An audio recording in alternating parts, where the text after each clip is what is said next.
Hey guys, this is Jay Lethal, the Blank Machismo, and woo, the Nature Boy, and you're listening to the Potsy and Tino Show.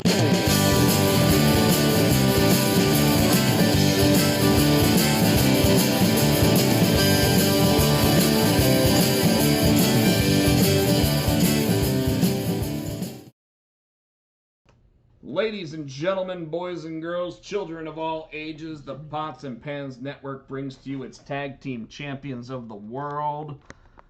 The Road Dogg, Tino Gray, the badass Rob Potsy Potchak. That's right, the Potsy and Tino Show. Woo. Sorry we're so late tonight, but the show is brought to you by Adam's House Cat. Singing the wrestling song. It's available on iTunes for 99 cents. Woohoo! Yeah, exactly. You're already. You're not even cheersing? Sorry, I want to not taste even it. cheersing. I want to taste it. Woo-hoo. So what we're drinking tonight, just so everybody knows. That doesn't work. Move that shit up. Wow. Well, I have place for my you drink just. because I keep knocking into your thing. I don't want to. What we're drinking tonight is 1233 Big Six Bourbon. That's what they call me. Straight bourbon whiskey, by the way. This is made kind of like at the border of North Carolina, South Carolina, but just won the gold medal for best bourbon this year. Woo! Woo! That's right. So, Tino, we're gonna have somebody joining us here shortly. A buddy of mine from way, way back. I mean, we're talking 25, 27, 28 years, something like that. You can't even count. You said 25, 27, 28, 29.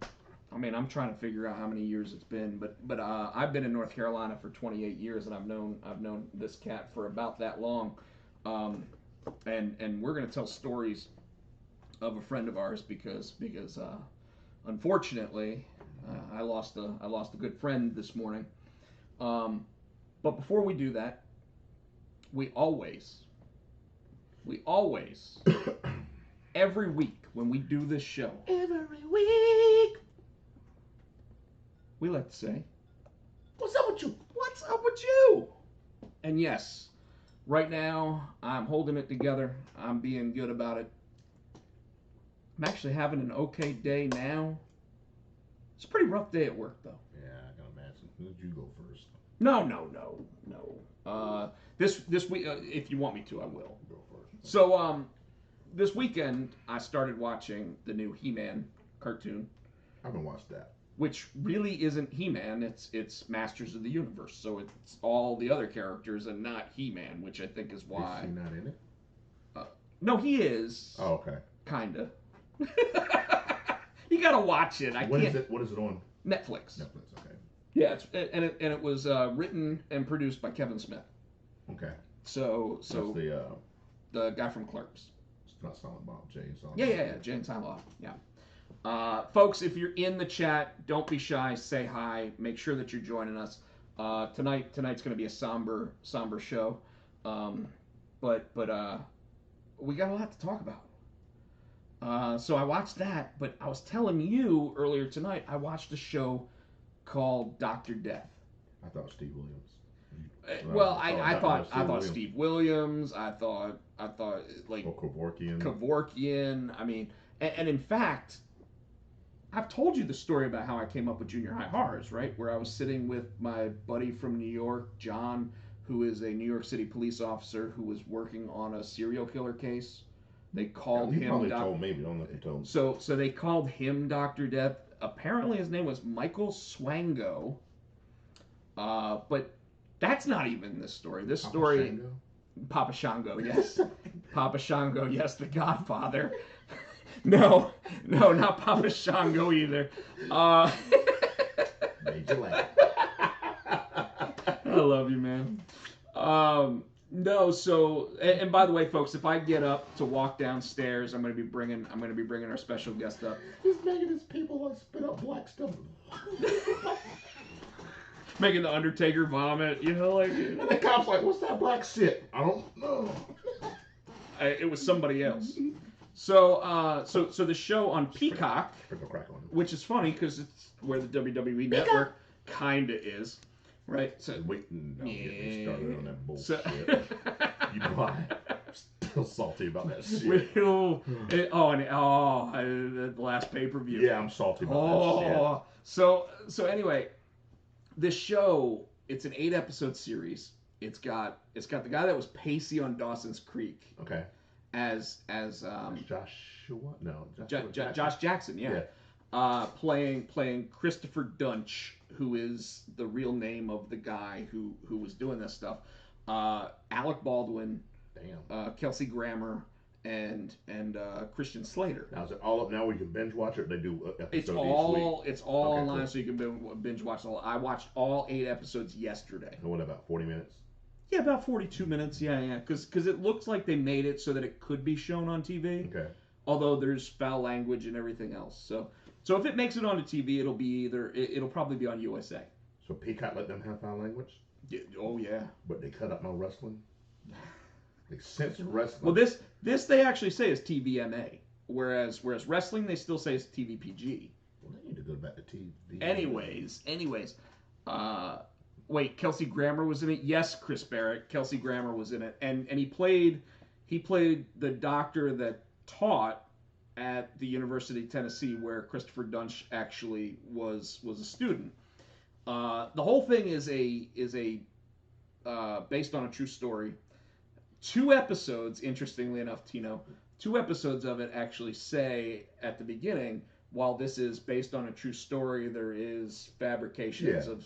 But only 2 episodes said that. So I have to assume that the other 6 episodes We're right on the money. Are meant to be right on the money. And all I'll say about it, and Chris Barrett, you and I were on the Comic Core on Friday night. We were there with Chad, and Chad was talking about the show.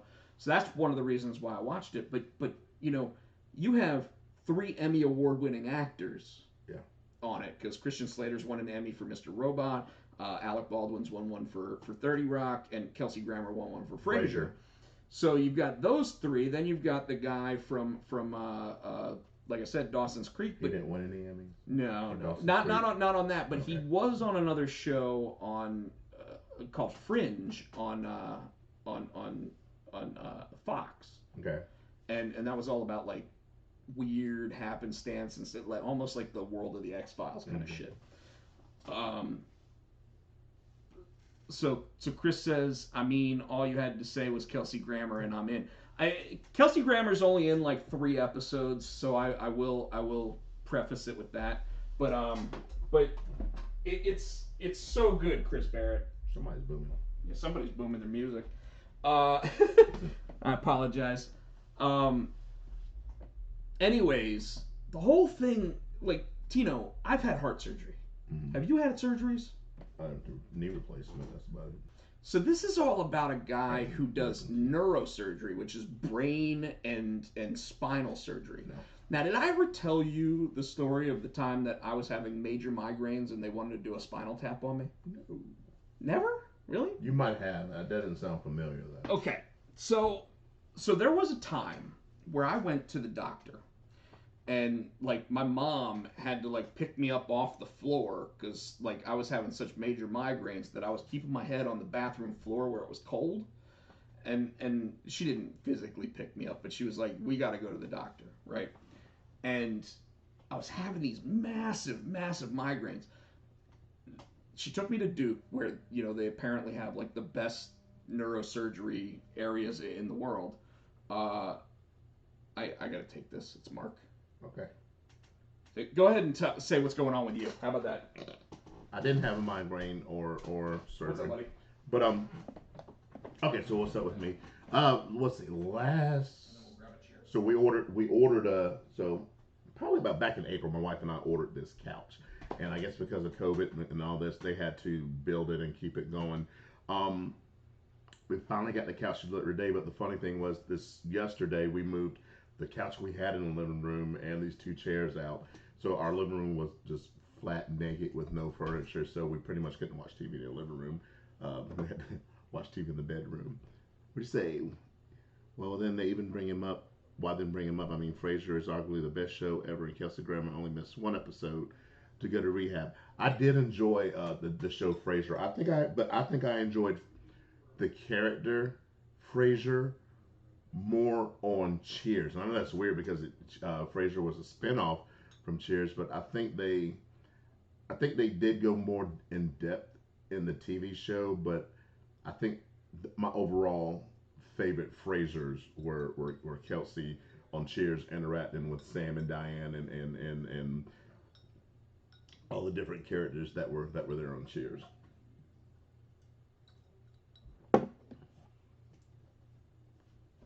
Also, and let's see what else I did.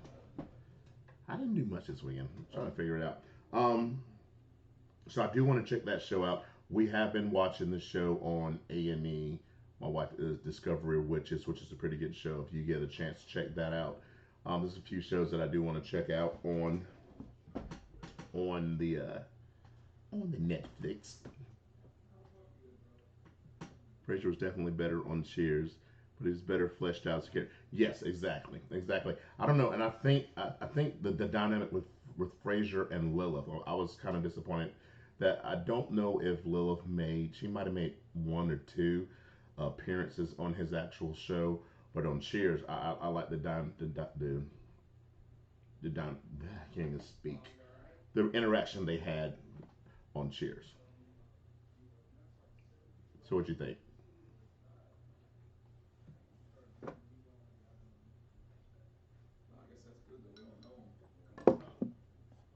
But then again, Cheers was probably one of my favorite shows of all time. Just I like the original Shelley Long version. Kirstie Alley was okay. I kind of like the Sam and Diane version of Cheers better. How you doing? What's up? So Mark, Tino, Mark. Let me go get Mark a chair. So Potsy's still going to get a chair for our guest we have coming in. Apparently it's Mark. I've never met Mark either. Hi Mark, how you doing? What's up? How you doing? All right, we're gonna sit you in. This is our we do this every Monday. We usually start at 8. It started out as a wrestling podcast. Yeah. So we usually start out, talking about us, then we go into wrestling. I don't know what his agenda is for the day. I don't know what the agenda is for the day. I think it might get switched up a little bit, but hey. Oh well, it is what it is. At least we ain't drinking early times. Well, he's ain't drinking early times. Well, he was drinking earlier. I said, No, early. He should jump with his little brother. So yeah, Dave, my brother, one time got hammered. Here's your water. You can put it behind you if you want. Just find a spot. My brother Dave, one time, Mark's over at the house, and Dave just all of a sudden comes in and he's got a bottle in his hand. And he's what, 18 at this point? Yeah, because we were 21. And he just runs in and he goes, Mark, it's so good seeing you. We drink at early times. Man. And it's so early times, by the God. way, is like the cheap shit. Yeah. Uh-huh. Hook me up, brother. Oh yeah. Which one you want first, Restitution or Big Six? I don't care. Just All right, I'll give you the rye. So early times. early time. Early times. That's I what it never says. even heard of You that. don't want to hear about it. No. That equivalent to Thunderbird and No, I ain't nowhere near as bad as that. Wild Irish Rose. No. It ain't on the wino resume. The brown bag in it is not on that. It would be a brown It would bag be a liquor. brown bag. It was a brown bag You liquor, can but brown bag that one. Gentlemen, To life, to health, Yes. to prosperity. salute. Oh yeah. Yeah, these are award-winning liquors from 1233 at. Man, I got moonshine at the house. Oh. No. I got shit Well, to do I tomorrow. get moonshine from my damn boss. Is that like the not water? Yeah. Yo, my wife. Mark might be coming over next week. Yo, I had to hide it. I had 2 damn mason jars. My wife finished off one. I'm like, Now you Oh, say you need to go to the liquor you store. say your wife had to hide it. no, I had to hide it because Okay. she would have drank it all. Okay, remember when I had the gallon and my mom wanted to throw it away, and that's why we wrote not water on it. Ain't Because like not water on it. she's like, why is this water in my freezer? Yeah, that stuff was good. You drink that on a hot day coming straight out the back of your damn trunk, 95-degree day. You Go put down like water. you put 2 ice cubes in it. You don't even have to have ice cubes. if it was frozen, right? So Man, I drink that stuff hot. It went down smooth as baby's ass, baby. we used to call it the polio liquor, though. Polio liquor. Yeah, because after you drank it, you couldn't walk. Yeah, that happened to me. That's one enough night. of those. I mean, anything could be polio. that's That happened to me that's, one that's night, true. baby. Everybody's gonna hate me tomorrow already.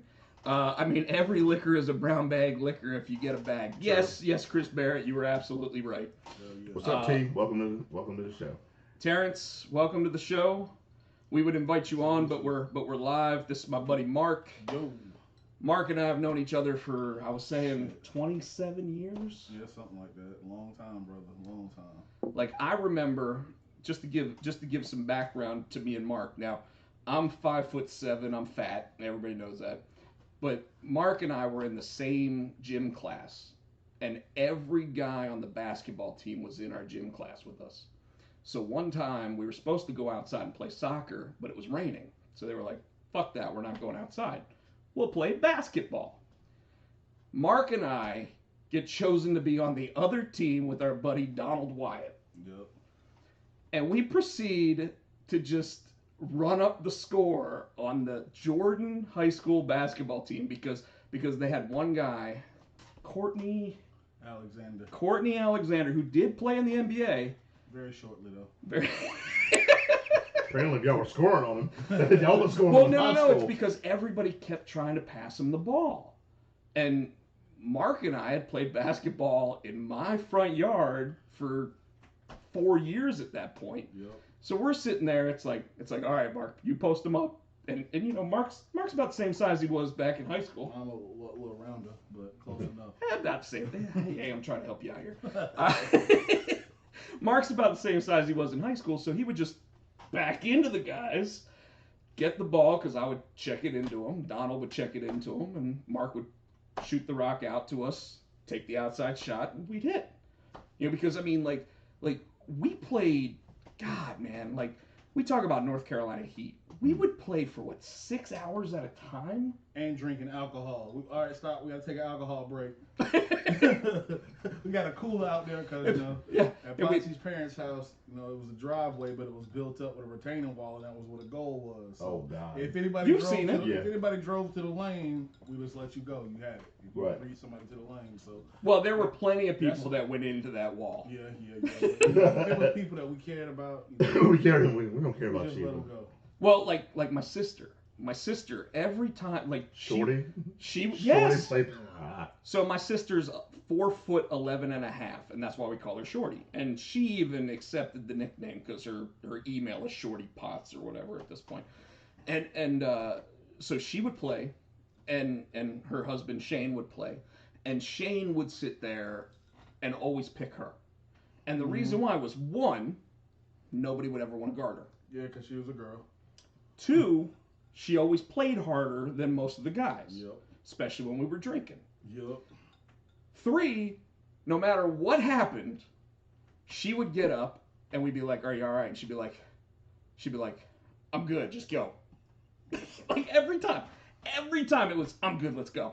And I mean, like, one time I think her kneecap was on the ground, okay? And my sister does have a scar from where her kneecap was left on the ground at one point. So this isn't a joke. Like, but he would always pick her, he would always pick me, he would always pick Mark, but he would never pick certain people because he was like, You pick Dave? no. Dave didn't come out to play with us. No, Dave never Dave played didn't basketball. play with us. He might have played like every so often, but that was like, "Hey Dave, we need an extra player. Come on out," you know. He won't feel it. But yeah, he wasn't a basketball player. But Yeah. but man, Shorty that Yo, did. check this little known fact. I gave Potsy his nickname. Oh. that's true. We were kids, and we were drinking. We sit in his damn parents' kitchen and get fucked up. You know, mom sitting right there talking shit to us. We're just getting shit faced. And I just started At like calling- 17. Yeah. So I just started calling him Potsy.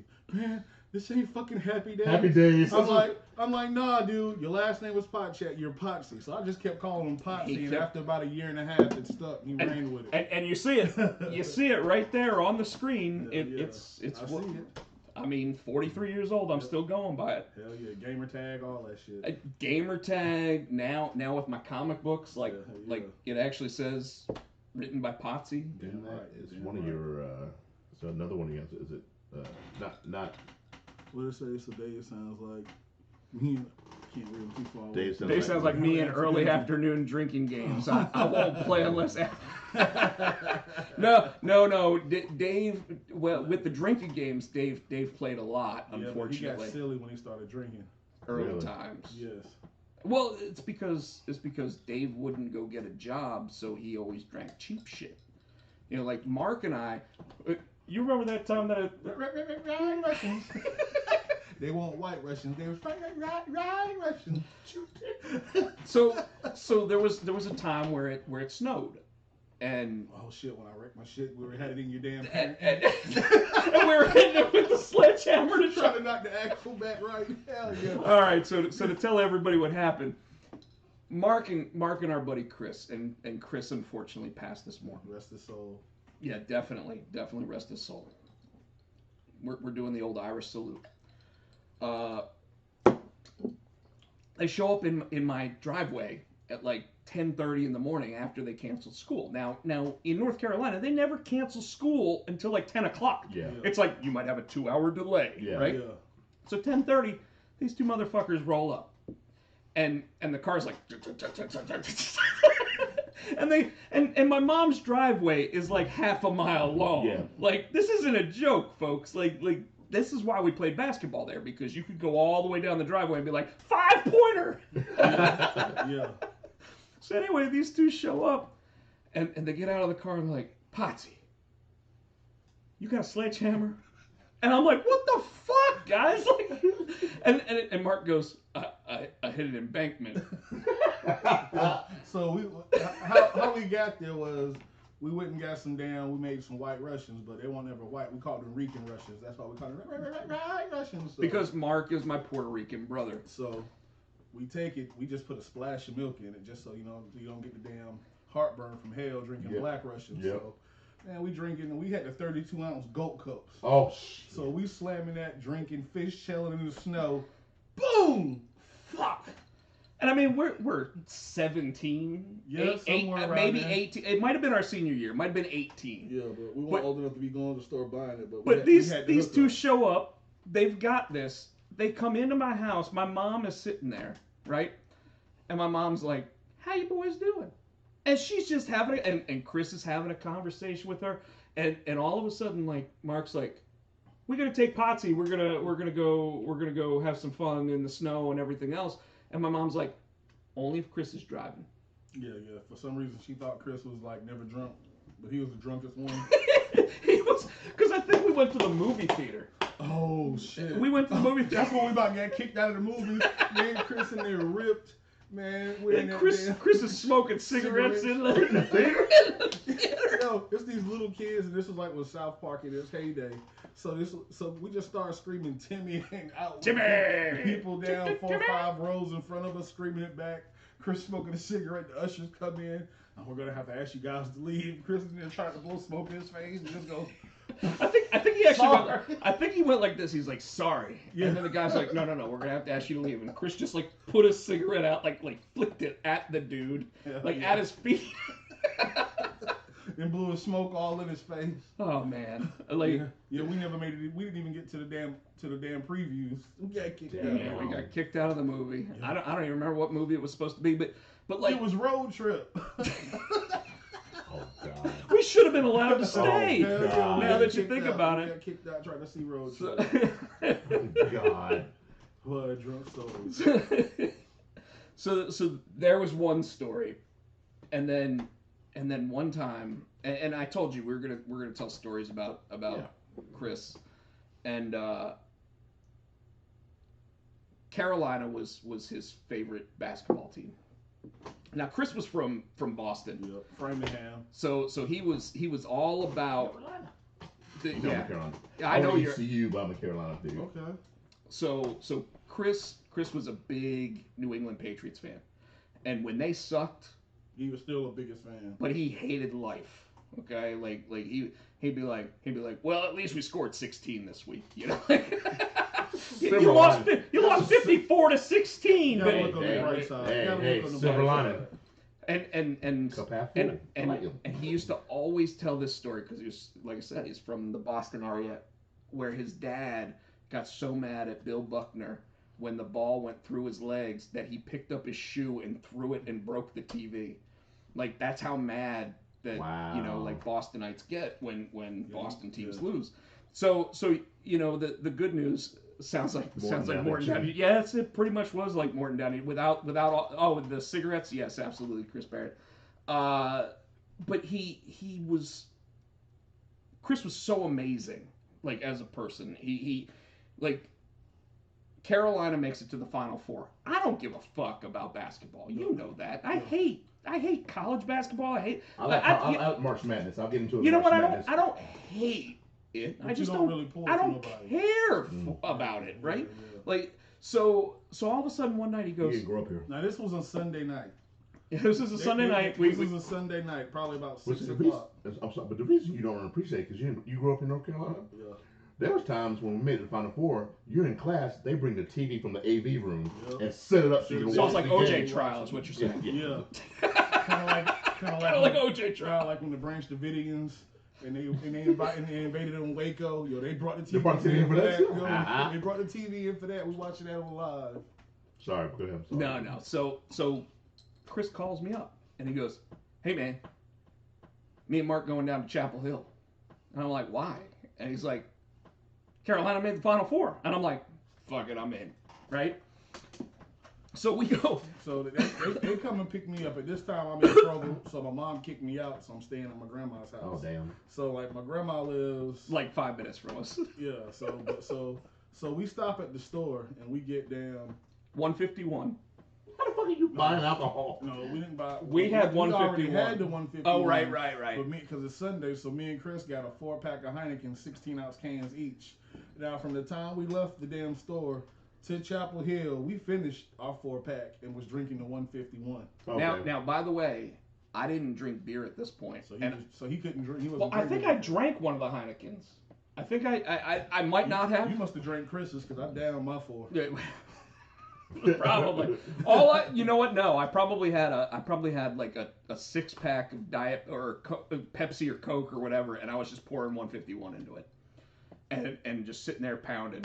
And we got down to Chapel Hill and we went to God, what was it? Like Top of the Hill. Well, we went somewhere else first. Oh, we went to the underground bar. I know which one you're talking about. Yeah. I don't think it's there anymore, but I know what you're talking about because you go down, it's got the brick wall. Like So we went there first. All the time. Walked right up to the bar, started ordering stuff. They're serving us without a problem. You're sitting there going, how did you go? Dude, we looked exactly the same. Like Mark and I have never had hair. And I still don't. Now it's just going away, so I gotta keep it down. And if I did, I had like that like that George Jefferson. You're 78 years old. George Jefferson. You're 78 years old already. What the hell's going on with your hair, right? So we're sitting there. We ordered 252s. Yeah. We ordered 252s, which by the way is 151 mixed with Ice 101. Mm-hmm. So in a shot. So by the way, Ice 101 is the cheap Rumpelmans. Yeah. Okay. Yeah. So when we call it a 252 because you add the two proofs together, you get 252. And we drank like 3 of those like in no time. Like the bartender would give them to us, we'd shoot them down, and we'd be like, another, right? I don't even know where we were getting the money. None of us had jobs. No, I think we had. Oh, you know, I might have been working at Jersey Mike's at that point. I don't know. Yeah, anyways, so we leave there, we go to Top of the Hill. And Top of the Hill is like, it's still there, right? So it was like the cream of the crop place. It had all the Michael Jordan posters up inside it and everything else. And the best place to go is He's Not. Well, we probably tried to go to He's Not, but cup for like $3, like 6 beers. But every time we went to He's Not, he was. Oh, he was. Because the whole place was called He's Not Here, yeah. Because he wasn't supposed to be there. It was supposed to be a woman's place where obviously you pick up chicks. Well, except for the fact that every time you go there was like 3 men to every girl that was there. Sausage parties. Yeah. Not when I was there. So anyway, we go to Top of the Hill. Well, we start ordering more drinks, and I remember that they had these cool collector's cups. And I was like, how do I get more of those? And the girl behind the bar is like, just order enough drinks and you can take one every time. And I'm like, how about I just order like one really big drink and I buy like 6 more of those cups? Because I was like, I could always use more cups, you know? And Mark disappears. No, because I was shit-faced by the time we got in there. We were all shit-faced, but Mark disappears. And Chris is like, bro, where the fuck's Mark? And I'm like, I thought you were watching him. I thought you were watching them. And he's like, and remember, at this point, like I'm 225 now. At this point, I was like, what, 160? Yeah, you was small. You know, my face was this big, but like nothing else was. So I'm sitting there, I'm like, you were supposed to be watching him. And he's like, motherfucker, we gotta go find him. And I was like, all right, give me my tab. I got my tab, paid out. We walk downstairs, and we're looking for him. We're walking down the street. Mark's laying on a park bench. Shit-faced, and it's cold as hell outside. I swear to God, he had a newspaper draped over him. Y'all keep telling me I ain't had no newspaper. He had a newspaper draped over him. Newspaper. And we're like, we're sitting there, we're like, where the fuck is Mark? And he's like, I'm over here.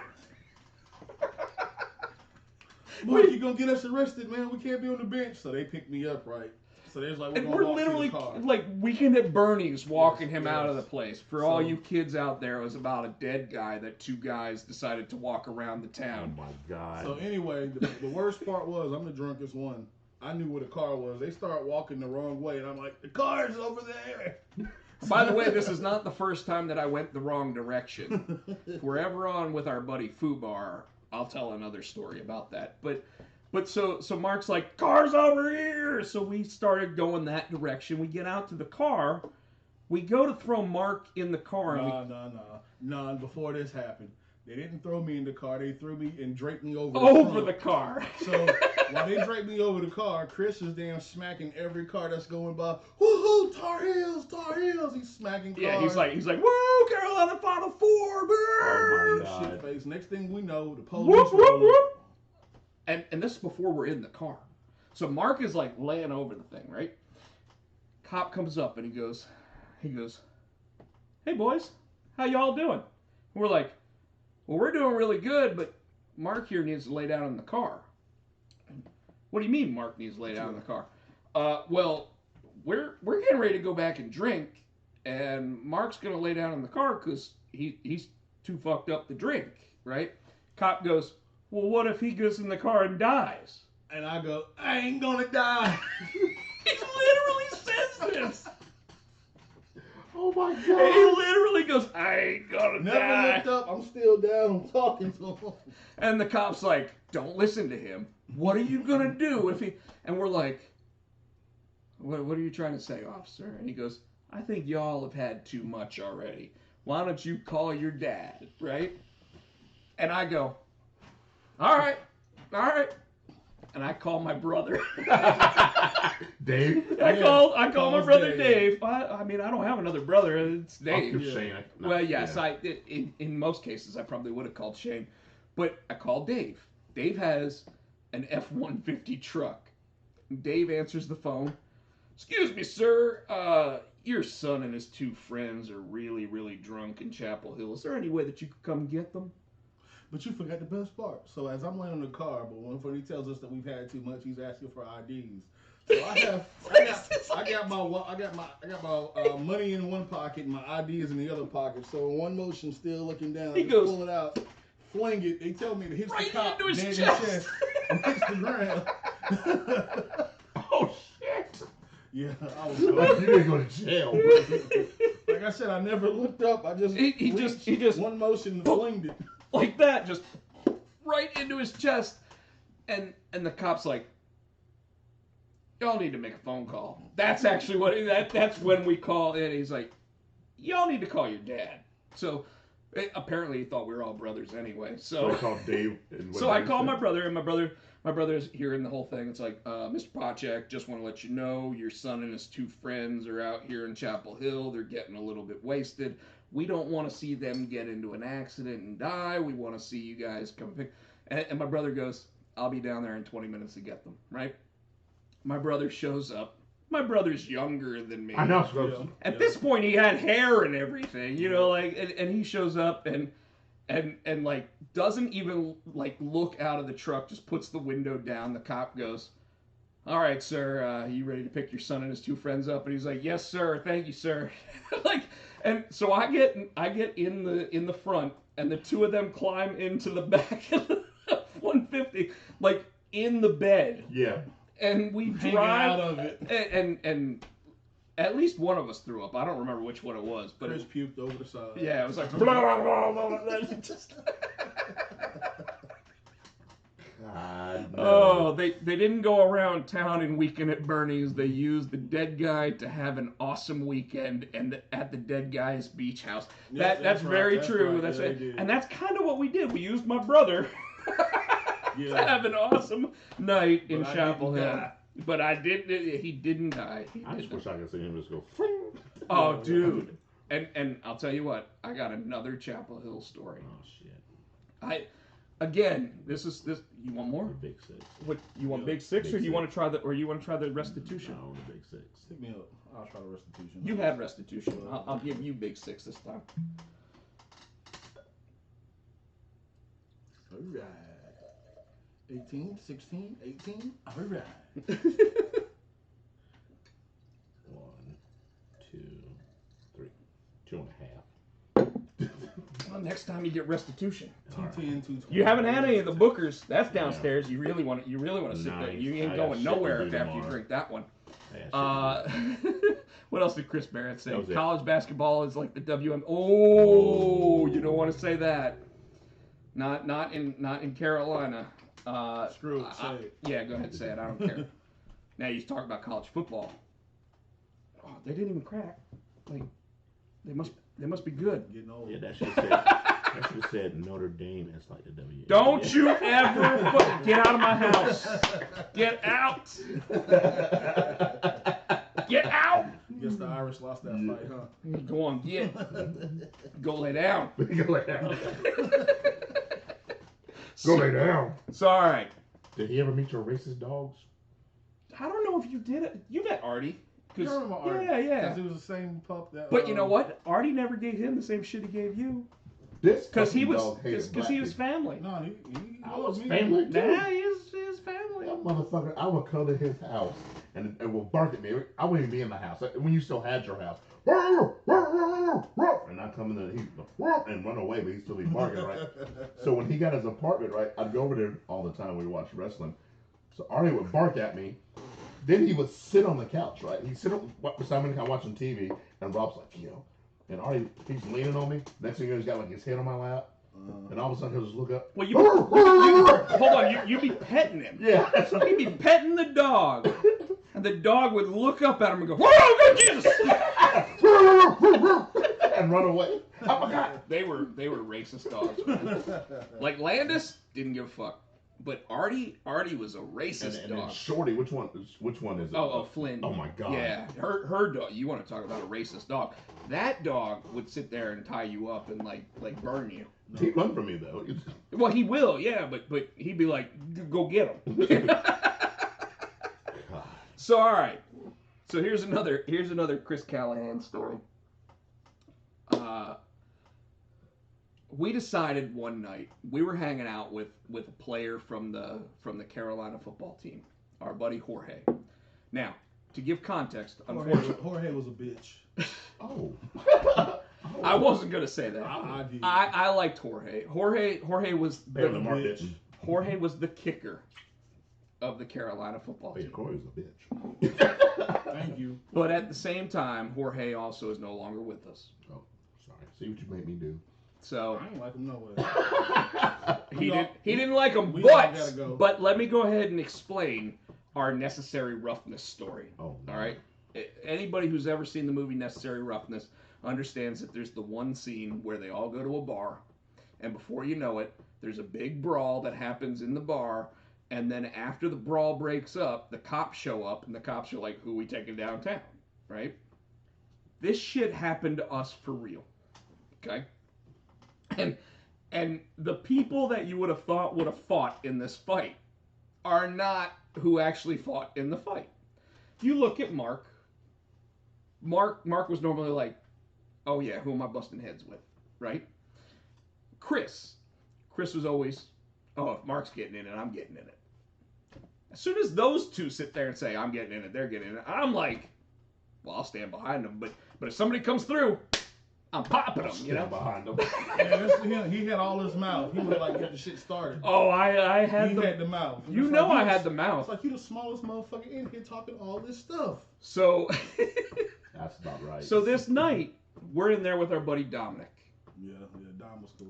I like that. Except Dom had the biggest mouth out of When all. he started of us. drinking, yeah. So, no, he still does. I talked to him earlier today. He's always got the biggest mouth. So I love him to death. He's a New Yorker, straight up. And we're out at it's not Top of the Hill. In fact, it might have been It was that club, Players Club. Players. Is that the one you go upstairs? Yeah, Yes. Players. That's Yeah, Players. that weird, really Yep. thin Yep. steps Yeah. all the Yep. way up. Yeah. Because I fought somebody. I hit somebody. And they went down those stairs one night. I was So- drunk one night. So to give perspective, Dominic had actually been to like the billiards championships like 2 years in a row, and he's like, I want to go up there and play pool. And we're all like, fuck it, whatever. Like, we just want to go drink and have fun, meet chicks, fuck around, whatever. And all of a sudden, like Dom's sitting there playing this guy in pool, and this guy's running his mouth, and I'm like, bro, just play the game. There's no reason to run your mouth. Like, and I'm the one sitting here going, hey, chill the fuck out. Stop running your mouth. And before you know it, like, he takes a swing at Dominic. Like, dude takes a swing and misses him. And, like, I'm sitting there and I'm like, and I pushed the dude. And I'm like, I told you just, and before you know it, like, all of a sudden, like I said, it's necessary roughness in there. There's chairs being thrown and shit like that. And like, I get picked up by him and thrown into a table, and he's like, Potsy, go sit down. Damn. I Damn. don't remember this. And he goes, Potsy, go sit down. And I twist my ankle. And I'm like, fuck, now I can't, like, I'm sitting here, I'm ready to, and you've got all these people sitting there, like, getting each other's faces. Dominic's taking swings at people. Oh, I remember this because they was like, the police coming. We had to get out of there. So the police came, and they're like, we gotta get out of here. And Jorge's like, chill, I got this. And we're all like, you're a fucking kicker. You're a fucking kicker. What do you got? And the cops show up. They separate all of us, like, side to side. And this is after I literally, like, took 3 swings at one dude, and he had a welt on his head. And I was like, yeah, I finally got in a fight, Like, and go ahead, talk shit about it. I don't care. But literally, he picked me up. He threw me out of the way. Potsy, you was a small frail one. We didn't want you to get hurt. I Small wasn't frail. frail. Come on now. I wanted in that one because I was like, that I can take that guy. Anyways, so the cops show up, and the cops are like, who started it? And Jorge, who he doesn't like, sits there and goes, hey, come here for a second. The cop comes up, and he's like, hey, man, these are my guys over on this side. Those guys right there started everything. I was the kicker from 2002 to 2004, blah, blah, blah. And before you know it, he's like, all right, we're taking those guys out of here. You guys have a good time. And we just got to sit in there and drink the rest of the night. Or I don't even think we paid. I think our tab was covered. I think everything else was done. Jorge got us out of trouble because he was like, I played for the team. Wow. So it was necessary roughness. It was literally when Scott Bakula, the guy from Quantum Leap, sat. I'm such a nerd. NCIS New Orleans. Yeah, NCI New Orleans. Yeah, exactly. NCIS New Orleans. And some space show he was on. He was on Star Trek Discovery. Yeah. Shows that I did not watch. I didn't watch that, but I watched NCIS. I watched Quantum Leap. So I watched Quantum Leap. I want to watch that shit. he was also in a show recently called Men of a Certain Age, where it was all about like grown ass men that are a little too old and they're just a big comedy. But anyways, so Down and nuts hit the water.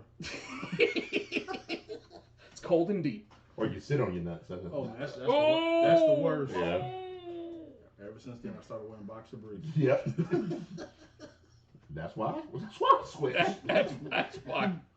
So, but anyway, like Jorge actually got us out of trouble that night. Like we had nothing to worry about at that point. When he was like, yeah, they're with me, and I played for the team, it was like, And by the way, this was when Carolina's team was actually decent. well, the football team was decent because Mac Brown was actually the coach. Yeah. But on top of that, it was also during the time that the basketball team was going Yep. through all the stuff where they could take just random classes like underwater basket weaving, and get A's. And I'm sitting there thinking the whole time, Jorge, why Underwater didn't you basket tell weaving. me this? Because then I could have gotten a Carolina education. Because I'd have just taken the same classes he did. Didn't happen like that. But anyways, I digress. Underwater basket weaving. I mean, that's what some of them took, you know. Ooh, Chris Barrett says that he is in Yukon territory. Yeah. Yeah, well, that's. I guess if you're rooting for the girls, so. Hey, that's a team you can root for. Exactly. I mean, they could beat 3/4 of the men's teams in college basketball. Yeah, no doubt. Oh, anyways, I like watching chicks ball. They're more fundamentally sound. they are. They know how to block. They know how to play defense. You know, it's kind of like the way we used to play basketball. Rough ball. Gorilla ball. Remember Larry? Larry Cox. Yeah. Yeah, I remember Larry Cox. So Neighborhood cop. So right down the road from where I lived was where Chris Callahan lived. And I mean like four houses. He lived up the road. You lived down the road. I lived down the Where your road. parents are now? Yes. Yeah, my parents have lived here the entire time they've been in North Carolina. So about 6 houses up the road on the left was Chris Callahan's house. And 7 houses on the right was Larry Cox. And Larry Cox lived with his parents. He was a cop. And every so often, Chris would be like, yeah, we're playing basketball with Larry. Now, Larry would play basketball wearing like Timberland boots. And he didn't give a fuck. So remember how we said that there was a retaining wall He at my played mom's prison house? ball. He played prison ball. He's trying to fuck people up. Yeah. He was already 60 pounds heavier than most of us. You know, like I said, I was 160 pounds at the time. This bitch God, I was would- Timberlands. He was serious. Remind you of Riley from the Boondocks.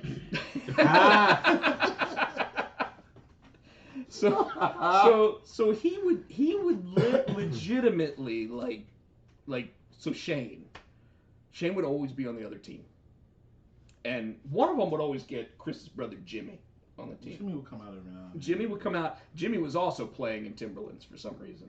Because he was coming from work. He wouldn't. Yeah, he was He was coming. Timberlands. He had the work boots on. Oh to be damn, at he work. was still toes. Oh, he did have some steel toes from time to time. That's no joke, and like it would just be like you would see someone go to post up, and it'd be like before you know it, the 150-pound dude is like 6 feet in the air, and it'd be like, all right, now I'm turning around and taking the shot, you know, and you'd be like, what the fuck is going? And here I am, like 160 pounds, sitting there like, okay, the only move I had was I'm going left because I'm left-handed, and nobody else was left.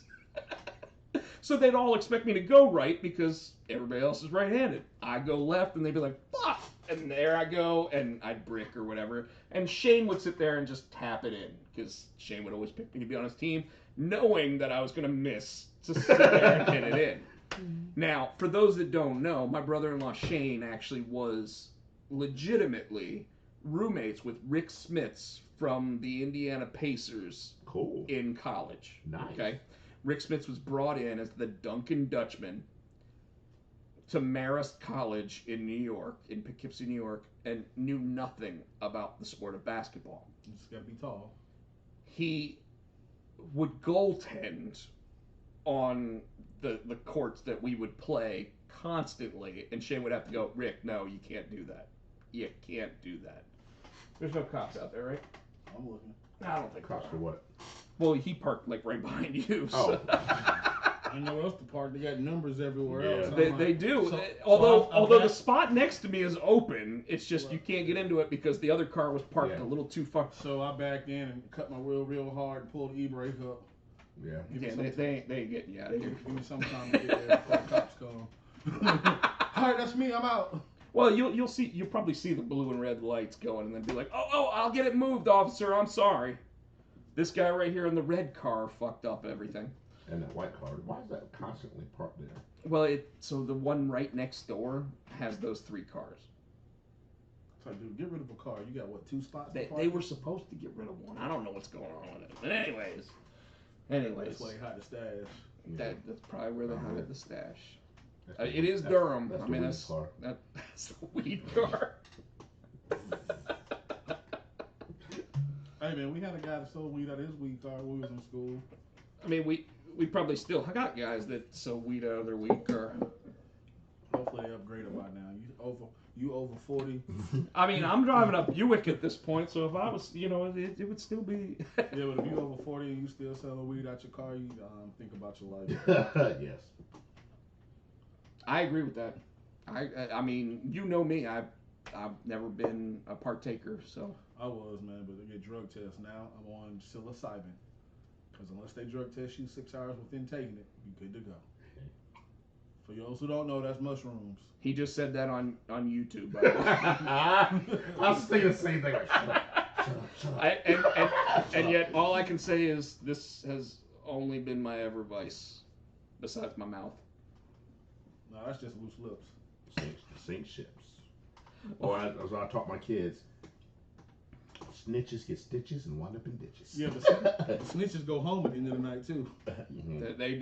They do, and get a nice warm bed. I tell my son, don't do no. You do something around me, you going to jail. I'm telling it. Don't do nothing around me. That's what I told both my kids. I ain't going to jail for nobody. You might. I took my daughter's 21. My son's going to be 12. I'm like, I love y'all, but Daddy ain't going to jail for y'all. Oh, that's right. I'm too old. It all depends. No, and they still know that Daddy's the cool one. That's the funny thing is that both of them will sit there and say, my dad's cool as shit. Yeah. Like you're lucky. You're in that Dave Chappelle phase where right now they're like shit when they show up at the same party as you. You know. My 12-year-old better not show up at the damn party. I don't know. I've met Matthew. My daughter will be 21 next week, so that'll be weird. Yeah, my son's 20. My daughter will be 18 in 4 months. Yes. Yes. They ain't left yet, but. Mine's in college. She's almost out. Oh, your wife doesn't ever want them to leave. Yes, she does. I'm the one that don't want them to leave. But I told them to stay as long as they can because she already told them. When you leave, you can't come back. It's true. They're gonna be out there. Unless you're my brother. They're gonna be out there with a tent. Well, yeah. I told my daughter when she was going to go to college, I said, I'm changing the locks. And I said, when you come home, I'm going to look at the peephole. And if you got anything bigger than an overnight bag, you ain't coming in. You better go down the road to your granddaddy's. Tino gonna do like he gonna do like in what's that movie? Pootie Tang. Yeah. The door gonna open and the tent gonna get pushed. Yeah. The door gonna close back. There's a spigot outside. You can take a shower. Here's some soap. Your wife would never let that happen. Probably not. And you say your wife wouldn't let it happen. Well, she probably. You know my wife. You know how Moretta is. Oh yeah, she's like when they gone, they gone. Yeah, she already said you can't come back. She's like I love you to death, but you can't come back. So my daughter, Haley's in college, so we broke down and bought a new sofa. Came today. It's got the recliners on it. We knew where to bought them, and I already looked at Matthew. I said, powered? No, it's manual. manual. Yes, but you just. Oh, you ain't fancy. You just flip it. No, because I have no way to plug it in right there. And I don't really know that. My recliner, when I get it's going to be the electric one. With leather. Yeah. And so Matthew was like looking at it. I'm like, don't even look at it, bro. I said, that's you right there. He's got an armchair. That's you right there. Don't even get comfortable. Don't even get comfortable.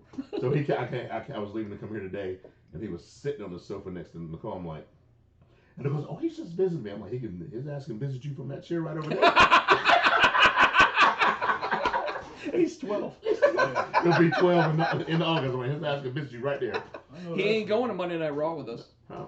No, so he wants to go, right? So I was like, dude, we went to SmackDown. Were you with me when we took him to SmackDown? I think so. It was on like 2 hours, and like 45 minutes in, I'm bored. You may go home. I'm not. I can't hear the announcers. That's what I told him too. I'm like, you couldn't last 45 minutes. I'd be damned if I'm taking you to a 3-hour show. You can watch it on TV. I'll damn way. I know that's what it is. Last time I went was years ago when my son was little. Yo, this little motherfucker. Excuse me. Yeah, go ahead. You can say it. He spit on me from the rafters. Yo, I was livid. Your son? No, somebody else's son. Oh. Dude, I'm sitting there watching the show. See this little kid up in the rafters just laughing at me. I went ape shit. So I started running. The usher grabs me. This little kid up there just spit on me. Let me up there. I'm killing him and his parents. Oh, damn. Needless to say, they ain't let me get him. That little kid was shook. I looked back up. He's just sitting there a little scared, peeping over. And I'm like, boy, if you spit on me, I was ready to throw my son up there like, grab him. We were drunk. Throw him over. I thought I was going to get in a fight in the movie theater. We were drunk. It was me and my friend Paul and Mike. We were drunk in the movie theater. And these kids are up there talking shit. I'm like, we're trying to watch the movie. We're like, hey. Wait, you thought you were going to get your ass kicked? No, I thought we were going to get kicked out. Oh, okay. I was like, hey. Shut the fuck up. and they're teenagers like, man, fuck you. I'm like, okay. And he knows, when I go to the movies, I got soda, popcorn, and peanut M&Ms. Well, the peanut M&Ms became weapons. He said, fuck you. I said, okay. He turned around, whop, and we were, you know how they slant down? Yeah. It was, woo, woo, woo, woo. I said, motherfucker. He goes, what? He said, pop. Hit him in the eye. Tell him my mama. I couldn't have done that if I was sober and planned it, because I just threw it. Chris Barrett's saying that SmackDown is 3 hours now. What's going on out there? Somebody's beeping. Probably beeping than me because I got them blocked. I got him blocked. Somebody trying to get out. Well, there's somebody with their lights on, but Yeah. they can go fuck themselves. Well, are they trying to get out? No, they're trying to come in. they're trying to come in. I got them blocked. I don't care. I'm just gonna call the police. Because you ain't want to get in trouble. Of course you don't care. One of you can definitely pull in, and then another one can pull into the. As soon as the cops show up with the lights going, we'll cut the show. We'll be like, we're out. And This is a different show than usual, in case you hadn't noticed. I mean, seriously though, this is one of those shows where like I bet they're just trying to get someone to. Oh, someone's backing in. Backing in where? Right next to Mark. Like right next to Mark. Are they gonna hear shit? Maybe. Come on, you got skills. You can get it. Oh, this is impressive. This is good. You made it. So you did all that honking. All you got to do was back up in there. He gonna key the shit out your car though. No, he got in. You got in. He gonna key your car. Oh, What do you do? all right. He looks like he's taking a chance here. No, he got in. He got in. He gonna get out. He gonna key your car. Or you gonna have a note on your car when he's Now, out. see, if Mark had gotten here before you, Mark could have taken the spot next to me. Yeah, my car's little. Yeah. Although that other car right next door is pulled too far out.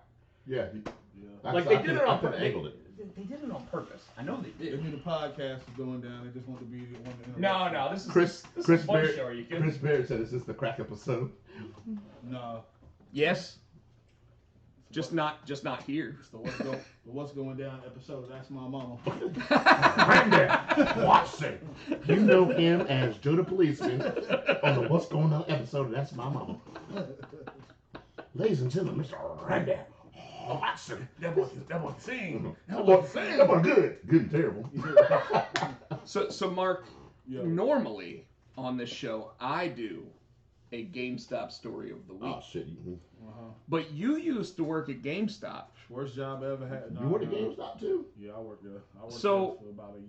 So I gotta ask you. Go ahead. If you got one story. Oh, yo, I got one. So we had Okay. So I think it popped out of nowhere. Yeah, so before I became a third key at another store, I worked at the store in down on 15501 where the TJ Maxx used to be. I can't remember the name of that little Was that South? New Hope Commons. No, that's not No, New no. Hope Commons. This is 15501 going to South Chapel Hill. something. It was South Hill. It was right. It was right down from the damn over there, right in the street from Mount Moriah Road. I know exactly what you're talking about. Yeah. I think it was South Hills. Yeah, Oh, they- yeah, that yeah, one South closed Hills, yeah, down. yeah. So we're up. That's the in one that there. had the cargo through the front. So we had this one assistant manager. So the original store manager and assistant manager that worked there, they got transferred and sent out. So they brought in this ex-military, ex-marine assistant manager. He was like 6'3", 4", black dude, probably about 280. big dude. Then they had this little geeky white dude was the manager. So long story short, Wait, the assistant manager was the yeah. So this dude was sitting here talking about some. Yeah, man. I was in Iraq. Yeah, I killed motherfuckers. I kill a person. I don't give a damn. And I'm like, okay. So anyway, long story short, what I ended up finding out was that the assistant manager robbed the store manager making a damn deposit one night because the store was like the deposit place was at the Wachovia up the street. So they come in and start interviewing people and ask me about it. So did you know he was gonna rob him? No, I didn't. Why? Because I'm black. I knew the black guy was gonna rob him for real. You were in on the meeting. I said, no, I didn't know he was gonna rob him. Well, if you knew what you had told, no. Hell no, I wouldn't have said nothing. Well, why not? I said, big motherfucker. This dude is big. He crazy talking about he shoot motherfuckers. He been in war. You ain't gonna protect me. I don't care about your little $300-400 that he stole enough to risk my life for your store. Nope. So yeah, but I'm like, here's your key. I gotta say that was better than any GameStop story of the week I was gonna tell. Yeah. Right, the manager. Oh my god, that's my favorite. That's my favorite GameStop story. I will say that I do know of another store that at some point, like the assistant manager beat the shit out of the store manager in the store. Well, yeah, you ain't never told that story. On camera? On camera. Tell that story. I'm telling it right now. Oh, okay. Why they fight? He just didn't like him. Okay. So at some point, he just finally was like, "Fuck it," and he just. What'd you say about my mama? He like I don't know if he stole the money or what, but he literally like beat the shit out of the store manager and then just was like, "I'm out," and like left. And I think he did steal the money, but I'm not sure. And I did what I came to do. And I'm not gonna. I did what I came to do. And I'm not gonna say anything about who it was or anything else because I know the person and You know the person got his ass whooped, or you know the. Oh, he knows both of them. I think I know both of them. And all I can say is that like treat your people better because then that doesn't happen. Then they beat up the person that tries to beat you up, not the other way around. Aren't like all the GameStops closing down or something? No. Just a select few. I hope so all right, I'll do not mess with GameStop. I don't damn trade no games in. I don't pre-order. I don't buy shit. I just go where do you get your games? I straight download. He downloads. He downloads. And at some point, Mark and I are just gonna like pass off our online code so that we can just sit there and switch games between each other. Well, I got PS4. You got a day. I got both. What do you got? Series X. Xbox. Yeah. Yeah. See. So I can. Anyways. So So I paid $850 for it too. I had $1,000 set aside because I'm like, look, I work construction. I knew I wasn't gonna be able to get one, so I found a scalper in in Burlington. Is this the crack episode? I already told you that when you look at I know. You found a scalper, a Xbox scalper. Yeah, he had 2 Xboxes and I got them. So I had. You bought 2? I just bought one. Oh, okay. You want to know how we get? You want to know how we get more viewers? Hey, message us, and we might be able to help you out so that you don't have to pay for scalpers. I can find somebody that will. Yeah, like I still know enough people, but like I said, I had $1,000 set aside because I knew I was gonna have to pay some. And if you break it down, cost of everything that goes into it, it was worth it. So here's the thing. Mark didn't even think to call his old buddy Potsy. No, I didn't. Well, time out though, because you get pissy. I do. You get pissy. I do. And Tino's absolutely right because I've already said when I worked for the company, I never asked you for a game. I asked you your opinion on games, and I never got pissy at you. Well, not me, but I knew not to come and say, hey, can you give me the hookup? But I did ask you, what do you think of this game? Is this game worth it? Absolutely, because you know that I'm going to sit there and talk about the game. I'm going to talk about what's going on with it, everything else. But or I asked you, Mark, when Matthew wanted the Switch, I asked you if you know where I can get one. I didn't ask you because you didn't have it at the store. I'm like, do you know any of the stores? But I didn't say. But I was able to make sure that you knew how to get one, right? But that wasn't cool to ask you for the hookup. Well, and so what Tino's talking about is that when I worked at GameStop, people would come to his fucking Facebook. They would come to my personal Facebook, not my professional, not the GameStop at wherever I was working or whatever. But they would go, hey Rob, you and I have been friends for how long? I'd be like, Long well, enough for you to shut the hell up talking to me. well, based on Facebook, it says Right. 4 days and 6 hours. So, you know, but Now I know my wife would come to you. I know what she was asking for. well, when your wife came to me, it was, hey, Rob, you owe child support. Shut the fuck up. And then she would say, I'm trying to find Tino's Christmas present. What would be a good idea? Yeah. And I would give her ideas. And I would even tell her what's in stock Yeah. so that she knew what to buy and what she could get, right? But like, I'm going to tell you right now, anybody out there, Chris Barrett, anybody else watching, Terrence, anybody who's Still there. who's still, are you kidding? This has been one of the most entertaining episodes It is. we've had in a while. Oh, well, damn. In a You while. gotta get guest features every now and then, you know. We do. We do. But not like this, brother. Not like I don't this. think we've talked wrestling yet. But We haven't. That's right. And it was a good week in pro wrestling. yeah. That's a crazy We're thing. about to set that off. We'll have it But- next week. Next week will be a huge show. Next week will be the double edition. Yeah. And Tino doesn't want that either because that means we're just on for 4 hours. All right. But No, you just give them 4 hours of content in the same amount of time. we try. So anyway, like when I worked at GameStop, I worked there for 15 years almost, right? The thing I hated the most, and the thing anybody in retail hates the most, is when their company carries a product that is the hard thing to find, and all their friends sit there and go, like that! That's exactly what they do! That's exactly timing. And their friends go. Hey, babe. Your wife says you're watching.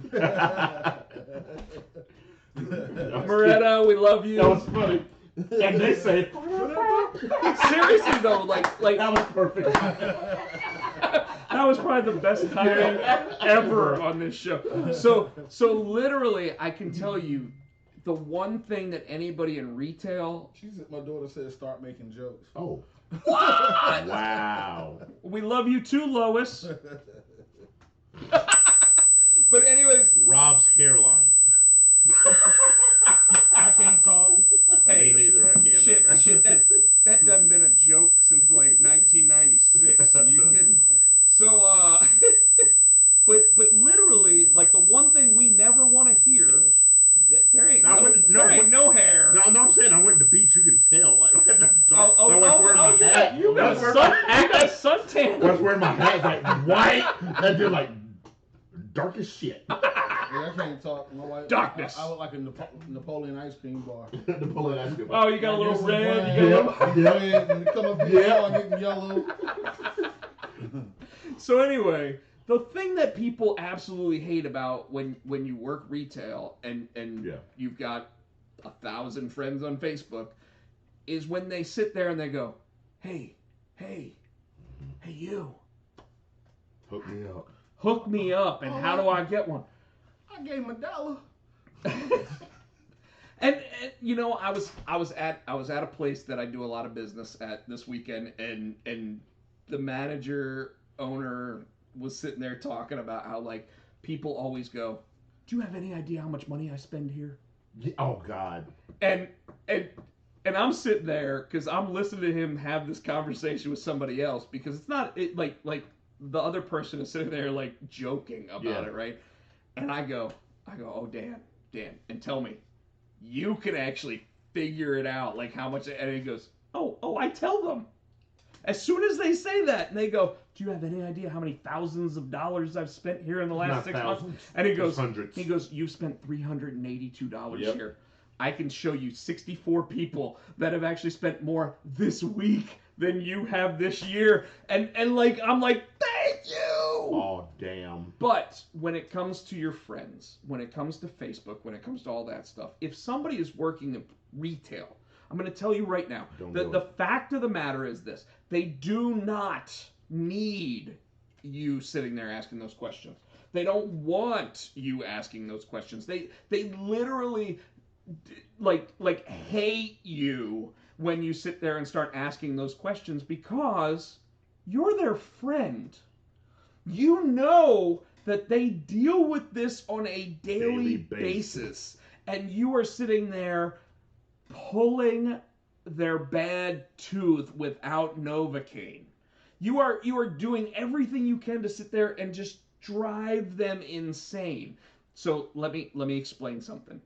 If you want to be able to be the person that gets to ask that question without any type of remorse, neglect, indignity, then what you want to do there is do something for that person first. You want to sit there and be like, hey, I know that you were looking for tickets to this show. You got to pay me for them, but I was able to get them for you. Like, we're not asking for you to buy the tickets for us. We are asking that you sit there and understand a little catch as catch can, right? As one hand wash the other. Absolutely. We're not asking you to do more than you would do for family members. Mm-hmm. But we are asking you to treat us like family members. They say what they're saying is Bushido Brown don't wipe his own ass. Yep. Say that again for the crowd, sir. Bushido Brown don't wipe his own ass. Did you just tell me to wipe your ass? Man, I don't care. Who does it? But you better have me the Tishiago 3000 series by the next time I gotta take a pic. The Tishiago 3000 series. I love this motherfucker. Oh, you are the brother from another mother. Damn right. Oh, going back to Chris. So, please. So another one on Chris. How I met. So when I first time I met his dad, right? I ain't known from a hole in the wall. So we go up there. Mr. Callahan comes outside. His mom is out there. Chris is out there. His dad comes out, and you got to know Mr. Callahan, Irish man, thick Boston Irish accent.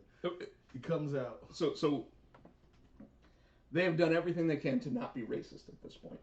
Yeah, so you have to know Mr. Callahan. So Mr. Callahan comes out. He's like, "Hey, Mark, I've been watching MTV and I figured it out. It's yo ho bro motherfucker raps." So at this point, hold on.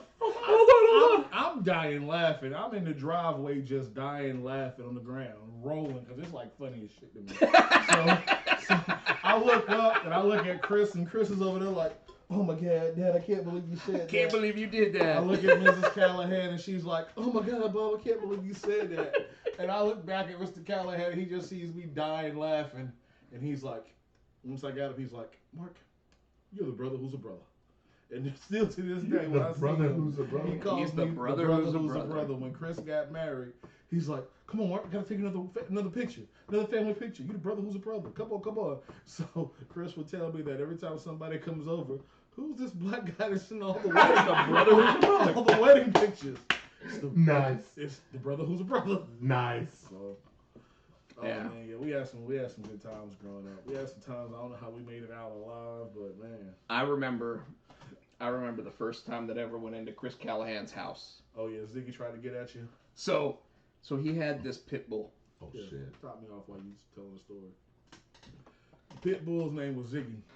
And Ziggy was a gorgeous pit bull. I mean, a vicious one too. He did not like people.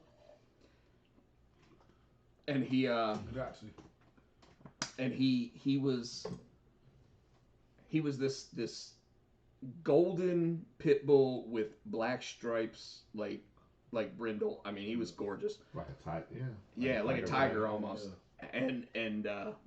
And it's funny because his dad would walk Ziggy up and down the street every day.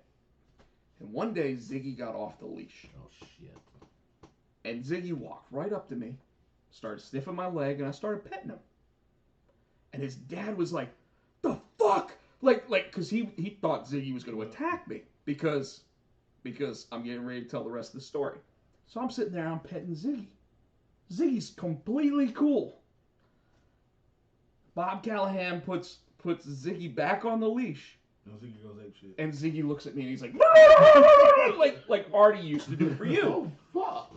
Except with Artie, you knew he was never going to do anything. With Ziggy, you thought he was going to rip your face off. Okay? So Chris sits there and says, "Potsy, come up to the house. We'll have a couple drinks, blah, blah, blah." I'm like, "You're inviting me out? Like you've always told me that the dog will go apeshit. Hey, my parents are out of town. No worries. We'll have a couple drinks, blah, blah, blah." He puts the dog outside. I come in, pour a drink. sit there, take the drink down. Now, literally, I could walk down the street back to my house. And the dog starts banging its head against the storm into the storm door. Right? He did the same thing to me. To get in. Trying to break the door down and get at you. And Chris is like, you gotta go. Chris is like, you gotta go. And I'm like, fuck, really? And he's like, yeah. So I walked out front, and he's like, I'll be out in like 10 minutes. And I'm like, okay. Really? I'm all right. I'll just stand outside, whatever. So I'm standing outside, and Chris said that dog walked into the house and put his nose every single spot that I walked to, and literally like moved stuff out of the way to see if I was there. And then when he realized I wasn't in the house, would go to the window and start barking. Went to the window, started barking. Chris walks outside and says, "Hey man, let's walk down to your house." The fuck is wrong with that? Yo, this dog would go hoarse. You pull up to Chris's driveway to get him, he just started barking as loud as he could. This dog would go hoarse, barking at you, trying to get to you. It's like, Ziggy was like the official guard dog. What's crazy though is that dog was perfectly fine as long as you were walking down the street. Yeah. And he was on the street and he was on that leash, you were completely fine. The fact that dog, Ziggy sounds like a smart boy.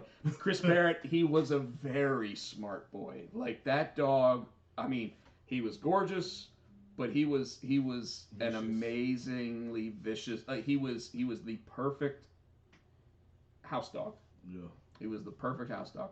And then of course Chris and his brother had two dogs that decided that it didn't matter how close or how far the cages were from each other. They were gonna make puppies. Then what about his dog Seamus, aka Black Newt the Pirate? This dog was all white and had black nuts. And he used to always lay on his back so you could see his nuts.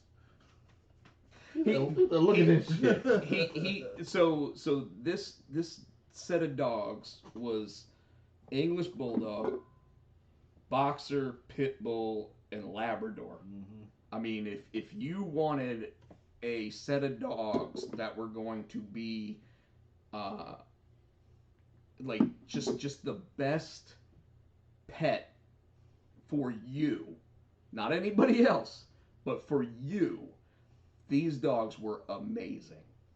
Like, and it's unfortunate because they all had like heart murmurs and like Artie was 8 years old when I lost him, right? But I got 8 good years out of him.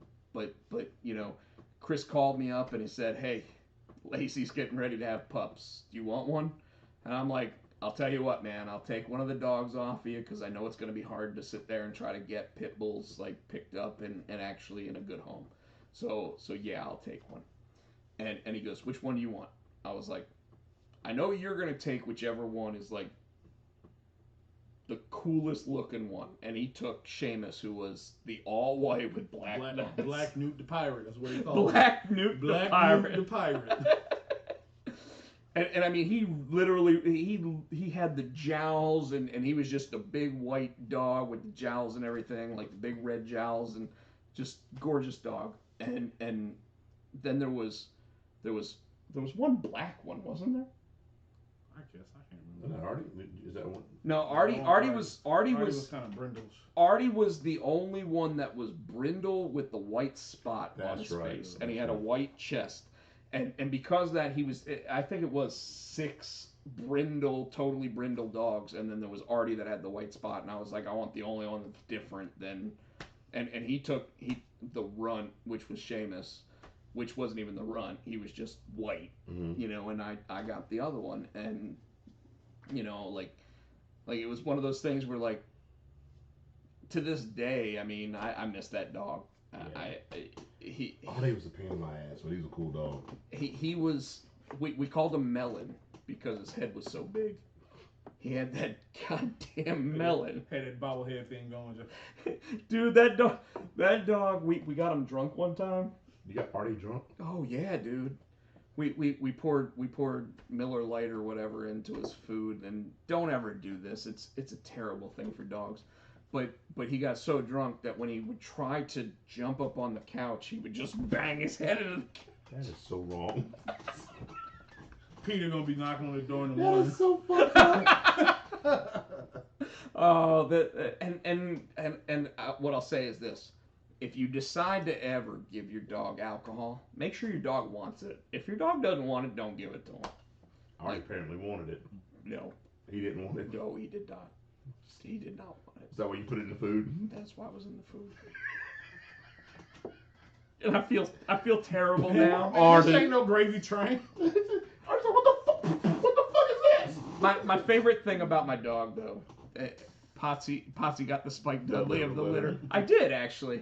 My favorite thing about that dog, though, was that whenever it got to where the temperature was cooling down and there was like zapping on the furniture, you remember Yes. that couch Yes. that I had? I had a velour couch, so like when it would start getting to where like everything would zap, Artie would just walk by and you just hear it zap zap zap zap zap zap zap zap zap, Yeah. because that dog loved it. Like Static electricity. it's like zap, zap, zap, zap, zap, zap, zap, and he was like, yeah. And then he would come up to you and he'd go, and you'd go to pet him and he'd be like, yeah, and you'd be like, I forgot about that. but he would literally, like, you would see the static coming off of him as he would go, and you'd be like, what is that dog doing? Zip, zap, zap, zap, zap, zap, zap, zap, zap, the whole way up, and then all of a sudden he'd be like, pet me, daddy, and you'd be like, all right, it's God damn it, Fall for He it every laughed and time. walked away laughing at you. Fall for it every time. Got him. every Got him. damn time, yeah, got him, yeah, and I mean, I'll tell you, I got that dog from Chris, and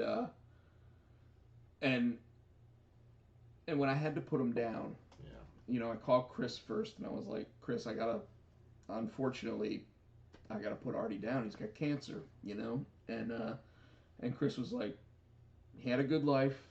You did right by him. Everything else, Still had Landis. and Dumbass. somehow I still had the 13-year-old Landis who was The blind bitch. blind. She was deaf. She would fart and be like, what the fuck was that? She would. But on top of that, with Landis, I told the story probably a couple months ago at this point, where like Landis like barked for the first time in years, Yeah. when she hadn't barked, and all of a sudden like she's sitting there like looking where the bark came from, and she's just like, "Ah, yeah, yeah, yeah, yeah." But with Artie, I think I even told this story once, and I don't know if I ever told you, Mark, but when I knew Artie was sick, like the last day that I had him at the house, I put him in the kitchen because the cold floor, when he had that cancerous tumor growing near his groin area, allowed him to stay cool, right? And when I put him in the kitchen, he kept wanting to leave the kitchen because he's like, "Oh, you're going out there?" And it's like, "No, you need to stay here. You need to stay here." And he would turn around and he'd walk back and he'd lay down on the floor. You should have put beer in his food. So shut up. Shut up. He No. named- 151. Oh God, no. Doggy Probably would have killed the dog. Yeah. But I built a wall of stuff to try to keep him in there because I was like, this is where you're going to be the most comfortable, right? And I go to work and I call the vet and I'll set up an appointment and everything else, knowing like, hey, this is it's bad. Like maybe they'll tell me that there's a way to give him steroids or whatever and try to fix the situation. But they're like, bring him in tomorrow. What? Rob with the velour couch in his 1970s Pleasure Palace. Yeah, he didn't tell you about the waterbed he had. Did he? Oh, damn. I do not have a waterbed. My dad had a waterbed, and what the fuck happened to waterbeds? I used to have a Yeah, waterbed, they too. fell out, man. Yeah, they did fall out, but Yeah. it was good times having that waterbed, I can tell you. Man. Till you put a hole in it. Yeah, we actually broke one of my mom's friends' waterbed when we was kids and then jumping on that shit. I think I remember you telling me that story. But anyway, so Artie's sick. Artie's laying down. I go to work. I come back from work, And like I said, I built a wall, and this wall had to have been 5 foot high. When the dog can't walk really or anything else. And I'm like, where the fuck is the dog? Right? I'm like looking over the wall. The wall is completely still intact. And I'm like, where the fuck is the dog? The dog's on the couch. He figured out a way. Artie jumped over the wall that I built him so he could be comfortable on the couch. Dog knew where he wanted to be. I was like, fuck you, Dad. Watch this. He was like, that hurt like a motherfucker, but now I'm comfortable. Yep. You know, and let's be real. Anytime any of us know that something's wrong and we've got to get something taken care of or anything else, we want to be comfortable. Yes. And this dog went ahead and like, he looked at me and he just had this like big Scooby-Doo look on his face, like, roll, Reggie. He's like, look at me. Look what I did. Fuck you, Dad. And unfortunately, a day later, I had to make the decision. And the first person I called was Chris because he gave me the dog. He did, and you know, like he sold the dogs to other people, and it was one where it was like, no man, I know that you'll take care of them. I know that you'll do what's right for the dog, and I want you to make sure that you raise them like you would any other dog. And I'm like, of course I will, you know, like, but I would have never gotten a big dog otherwise. Right. You know, like that dog, by the way, was still owned by Landis. Landis was a 22-pound pug who I don't think ever got over 22 pounds, and yet she owned that son of a. Well, every pug is pudgy, but she when for a while there though she was like stout. She was like a little bulldog, you know, and then all of a sudden she just got fat. Yeah. But like she owned Artie. She did. From day one. Like Artie thought that he was smaller than her every day for their entire lives because she was like, she bit him in the ear one time and he was like, oh no, I'm not fucking with that. and the funniest thing that I remember is that I've got all these pictures of Artie laying in a circle, you know, like dogs do, and Landis on top of him, laying in the same circle, but she's like, oh, this is my bed. Yeah. You know, like Artie was a beanbag chill. Yeah, pretty much. It really was, man. But I mean, that melon was sand beds. Forget waterbeds. Sand beds are better. You take a waterbed and you fill it with sand. I've never heard of that. You ever heard of a sand bed? He likes gritty booty. Chris Barrett, do you like gritty booty? You like gritty booties? We love you on the show, but you keep that gritty booty. That I'll tell you right now, sand bed sounds like something you never want to move downstairs. No. Sounds like something you don't want to sleep naked in. No. Well, it's probably still in the tubes that you fill the water bed. You can still feel it though. I don't know. I don't know if that'd be comfortable. I don't know. I don't want to know. How are we looking out there? I don't know. We got somebody just parked in front. You guys are all right. Oh, I'll get out. Oh, me too. I got that truck. I'll back over everybody. I ain't playing damn bumper cars, but I'll get out. Mark, you got any other stories? About what, Chris? About anything, man. I don't know. Give me a topic. I got never a story. We never brought this dude to karaoke. Actually, I did one time. Oh, yeah, we got a story about karaoke. So I must not have been there. I don't remember. Told so you. we was at, what was it, Arnie? We were at Kay's, Arnie's. Braley's, whatever. Now it's it's called. Braley's, but So it started off as what, Kay's? No, it was Arnie's. Then it was Oh, when I started going, it was Arnie's. Arnie's was like when I first started. Well, I might have gone with you guys like once or twice when it wasn't. So Arnie's. anyway, we go up there to do karaoke and drink. So we go in there, we put our ticket on what we want to sing, and so it was like 8 o'clock. So long story short, by about 9:30, we're about 3-4 tall. 252s. No, screwdrivers. We were on that night. Oh. So we're about 3-4 of those in there deep, and they finally decide to call us up there. So me and Chris get on stage. You and Chris. Yeah, that's when we went. No, it was me and you, Potsy. That's right. right. That's right. Chris was in. Chris was like, "Oh no." Chris was in the audience trying to rap to this little girl he saw. He was trying to get her numbers. Gotcha. So me and Potsy up there, shit face. So the music starts going. the damn words start scrolling, and we just standing there with a microphone in one hand and a drink in the other. What's So going to do? It was going up, by the So the way. guy running it starts singing.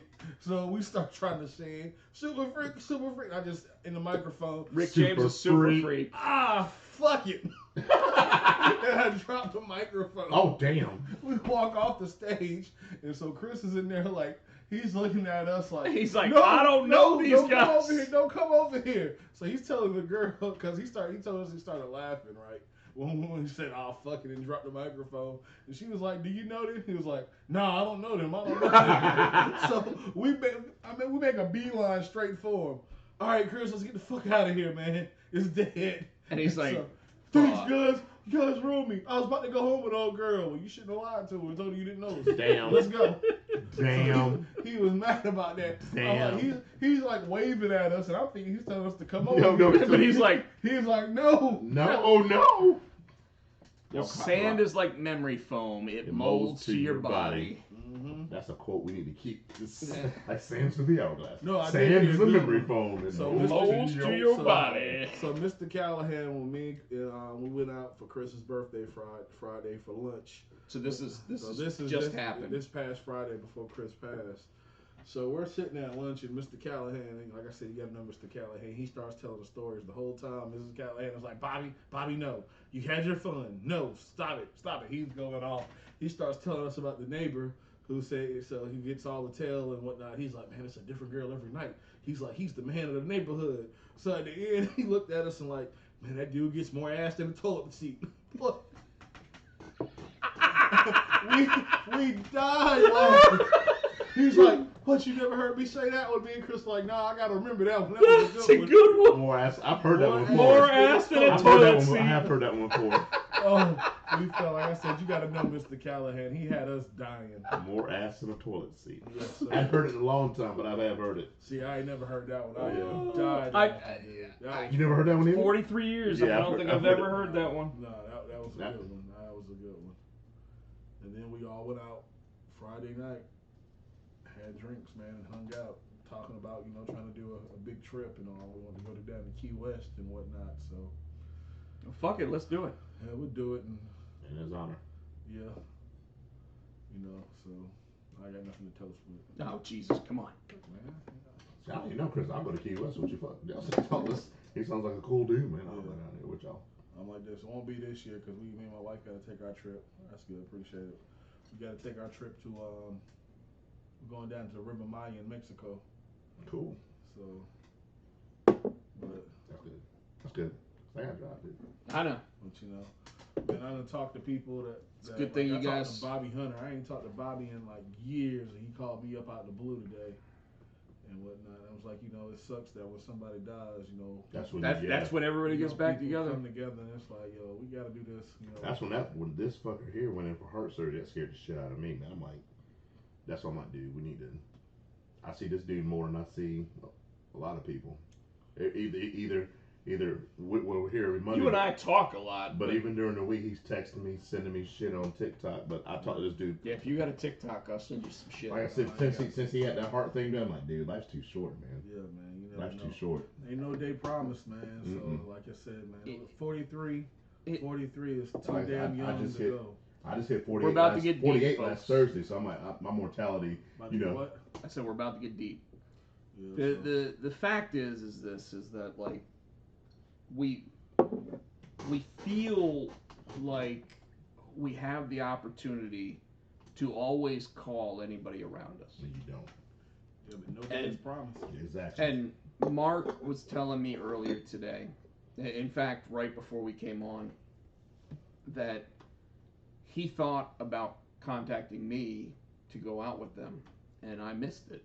And it wasn't because Mark's a jerk that he didn't do it. It slipped his mind. It's one of those things that like It's life. Life gets in the way. Not gets in the way, but it's not even that. It's that like on a Friday night randomly, it's already 7:30 at night. Like we'll have next time. Yeah. And I don't think negatively about Mark not telling me about it. In fact, I feel horrible about the fact that I didn't just reach out and go, "Hey, Chris, what's going on tonight?" You know, It's like, his birthday. You do anything? yeah, you know, I saw it on Facebook that it was his birthday. I sent him the message on Facebook. You know, and in fact, I'll say right now, like, I don't know when I started it, but I go on Facebook every day, and anybody that I see that it's their birthday, I make sure that I message them. You didn't tell me happy birthday. My birthday is. Yes, I did. So you did. Yes, I did. So you did. Yes, I did. I remember you hurt my feelings. You didn't. Seriously? You text me. But I like fucking with you. No, but seriously, in all Today's seriousness, not the day to fuck with me about that. in all seriousness, even this dude, even when, because my wife and my daughter had COVID, I had COVID. I can say that he did honestly. He called and he's like, "Hey, you guys need anything?" So he's good. He's good that he keeps up. Oh, yeah. You know, our buddy Shavar, when I was in the hospital Yeah. for heart surgery, he came to visit me. I couldn't do that, and it's not that I didn't love you. I just it's just Didn't something see him I like couldn't that. see you like that, dude. I don't know if I want people like there was only 3 people that I know that did see me like that, Yeah. and like, Probably like- Shane and Shorty. well, no, families. Yeah, Families coming, whether you know, like, you want to or not. like, you know, it's funny though. I didn't go see my brother when he was in the hospital getting the valve replacement, and the reason why was because everybody was like, 5% chance that he dies. You know, like 95% chance he's good. You're fine. You know, like you're working, you're doing this, you're doing that, like, and with COVID restrictions and everything, you really couldn't. Yeah. You could only have one person in there. Yeah. So that's a little bit different because I would have gone to see him. It wasn't COVID when you had yours. I couldn't. No. That was 5 years ago. That's one of those things where it's like, where everybody who knew. Yeah. Anybody who didn't know, like, I don't know if I wanted them to know. Like the people that showed up and saw me with like, I was wearing the muumuu, you Yeah. know, I had my ass hanging out. Yeah. You know, Heart and monitor. by the way, with all that stuff hooked up, I weighed more than I've ever weighed because, like, they were just pumping me full of fluids. So I mean, I looked like Jabba the Hutt, you know, and Jabba the Pots. Jabba the Pots. Potsy the Hutt. There ain't no pizza. Pizza the Hutt. The metric ton. Damn. You taste great, boss. You know, but like, I didn't want people to see me. And you know, one of the things that I saw while I was watching Dr. Death is that, you know, Alec Baldwin's character sits there and says, if we could have any way of telling your family that they could come visit you, and he's like, and the woman's like, not like this, you know? Yeah. And you feel like that when you're in that situation. Robbie the Potts. Thank you, T. I think I'm back. Where'd you I go? appreciate that. I appreciate that. But you know, on a different note, yo, so, you know what? I ain't gonna lie, it hurt me when I found out my bro passed, man, because, like, on the real truth, like, the whole day yesterday, death was just on my spirit. Yeah. And death kept popping. You felt it. Death kept popping up on me, and I kept thinking about death, and I'm like, what's going on? Am I gonna die today? Is somebody I know gonna die? And I got a call at 4:30 in the morning that my bro was gone, man. And it's like, man. And you contacted me at 6 o'clock this morning. Yeah. And I gotta be real, like, I saw the phone light up, and you know, I'm not normally awake at 6 in the morning. I'm normally like if I am, it's because You gotta take the old man piss. I gotta take that old man. Yeah. You know exactly what I'm talking Mine about. Yeah. goes at 3:30 because I'm getting up at 5. So yeah, I know. So like I get up for work at 7:50 in the morning, and if I see the phone ring, like if something causes me to get up at 6 o'clock, it's like I gotta piss, you know, like, and I looked over, and then I was like, I'm just gonna, and I thought it was all a dream. But the first thought that went through my head, seeing the name Mark show up on my phone, was, it's not anybody that has to deal with, you know, Mark. So it's not Moretta, it's not Xavier, it's not Lois, it's not anybody in his family. I was like, Chris passed. Like, it was the first thought that went through. And like, if I didn't feel that way, I wouldn't have just called right back. Yeah. You know, like as soon as as soon as the like, I was like, no, I'm awake. Like, what's going on? And I looked at the phone, saw I had a missed call, called Mark back, and he told me exactly that. And I was like, how do you just know that that's the person that's no longer here? You know, like there's. But you know, a lot of people believe that everyone is connected. You know, it's all connected. Life is all connected. Well, that's like this. I got this army shirt from my brother-in-law. He was in the military, and he passed. Me and my wife married a year, and I remember I was coming back from a show. I had bronchitis, and I had just talked to him because I was driving back because I'm driving from Hickory, and he was going to a party. He's like, hey, you know, and I got a chance to be like, all right, dude, because he was younger. He's like, wasn't even 21. I'm like, what are you doing, dude? I'm going to this party. You know, military, army guy. I'm like, all right, dude. I'm like, all right, you be safe. He's like, all right. And I'm like, and I got to tell him, I love you. Yeah. And I got home, and my wife was awake, and she's like, something's not right. Something's not right. Something's not right. You know, and then the next day, something's not right. She's like, and then my father-in-law called, and he never said, he's like, I just need you to come to the house. Yeah. And she's like, well, he wouldn't. I can't tell you over the phone. Yeah, and we're like, and she's like, she kept something. She's like, something ain't right. Something ain't right. And then when we got there, and we got there before he got there, and then he walked in, and we can tell he was been crying. And me, he'll tell you, I'm like, man, what you crying about? You're trying to make a joke, like, because I knew him crying something was up. I'm like, what you crying about? Just trying to be funny. And then he told us, man, I'm like, and she was right, and she just, I'm like, but on the real, the only thing I would say was that, you know, ain't no day promised. Tomorrow's not promised. You know, today's always take the time to tell the people that you love them. This motherfucker, every time I get off the phone, like, I love you. I'm like, I love you too, dude. You know. Don't take the people you love for granted. No. If it's somebody that you hold dear in your heart, let them know how you feel. Cause you say that. I've known people to right now. I've always said that. You know, beef with somebody, one of their loved ones, and then didn't talk to them, and then, you know, me being me, try to tell them, hey, no matter what, that's still your family. Yeah. Let them know, and then. I won't let my wife go. I won't let my wife go to bed mad. If we had a little disagreement, I'm like, hey. I'll try to make her laugh or something. You know, you ain't going to sleep without this getting squashed because that makes her even madder sometimes. Or one of us might not wake up. You know, I don't want that to be the last thing. Last thing we said was being mad at each other, not speaking. Because and like I said, it's precious. We only get so much time on this earth. Like I said, this show is going to be deep. You know, like and sorry, but it is that this. And it's not funny, but like me and Mark, like, hell, we didn't talk for years. Yeah, but then we talk and it's like we never missed a beat. Exactly. But by the time we get off the phone, it doesn't matter. It's always, I love you, bro. Damn right. And with me, I'm always sitting there saying, make sure you tell your family I love them. He does the same thing to me too. Always. And you know, like Tino's son, we've had a joke since the day he was born. The joke has always been that he was my kid. Yeah, because he came out white. I'm like, what the fuck? That's because it's dark in there. He came out white, and so I'm like, looking like this?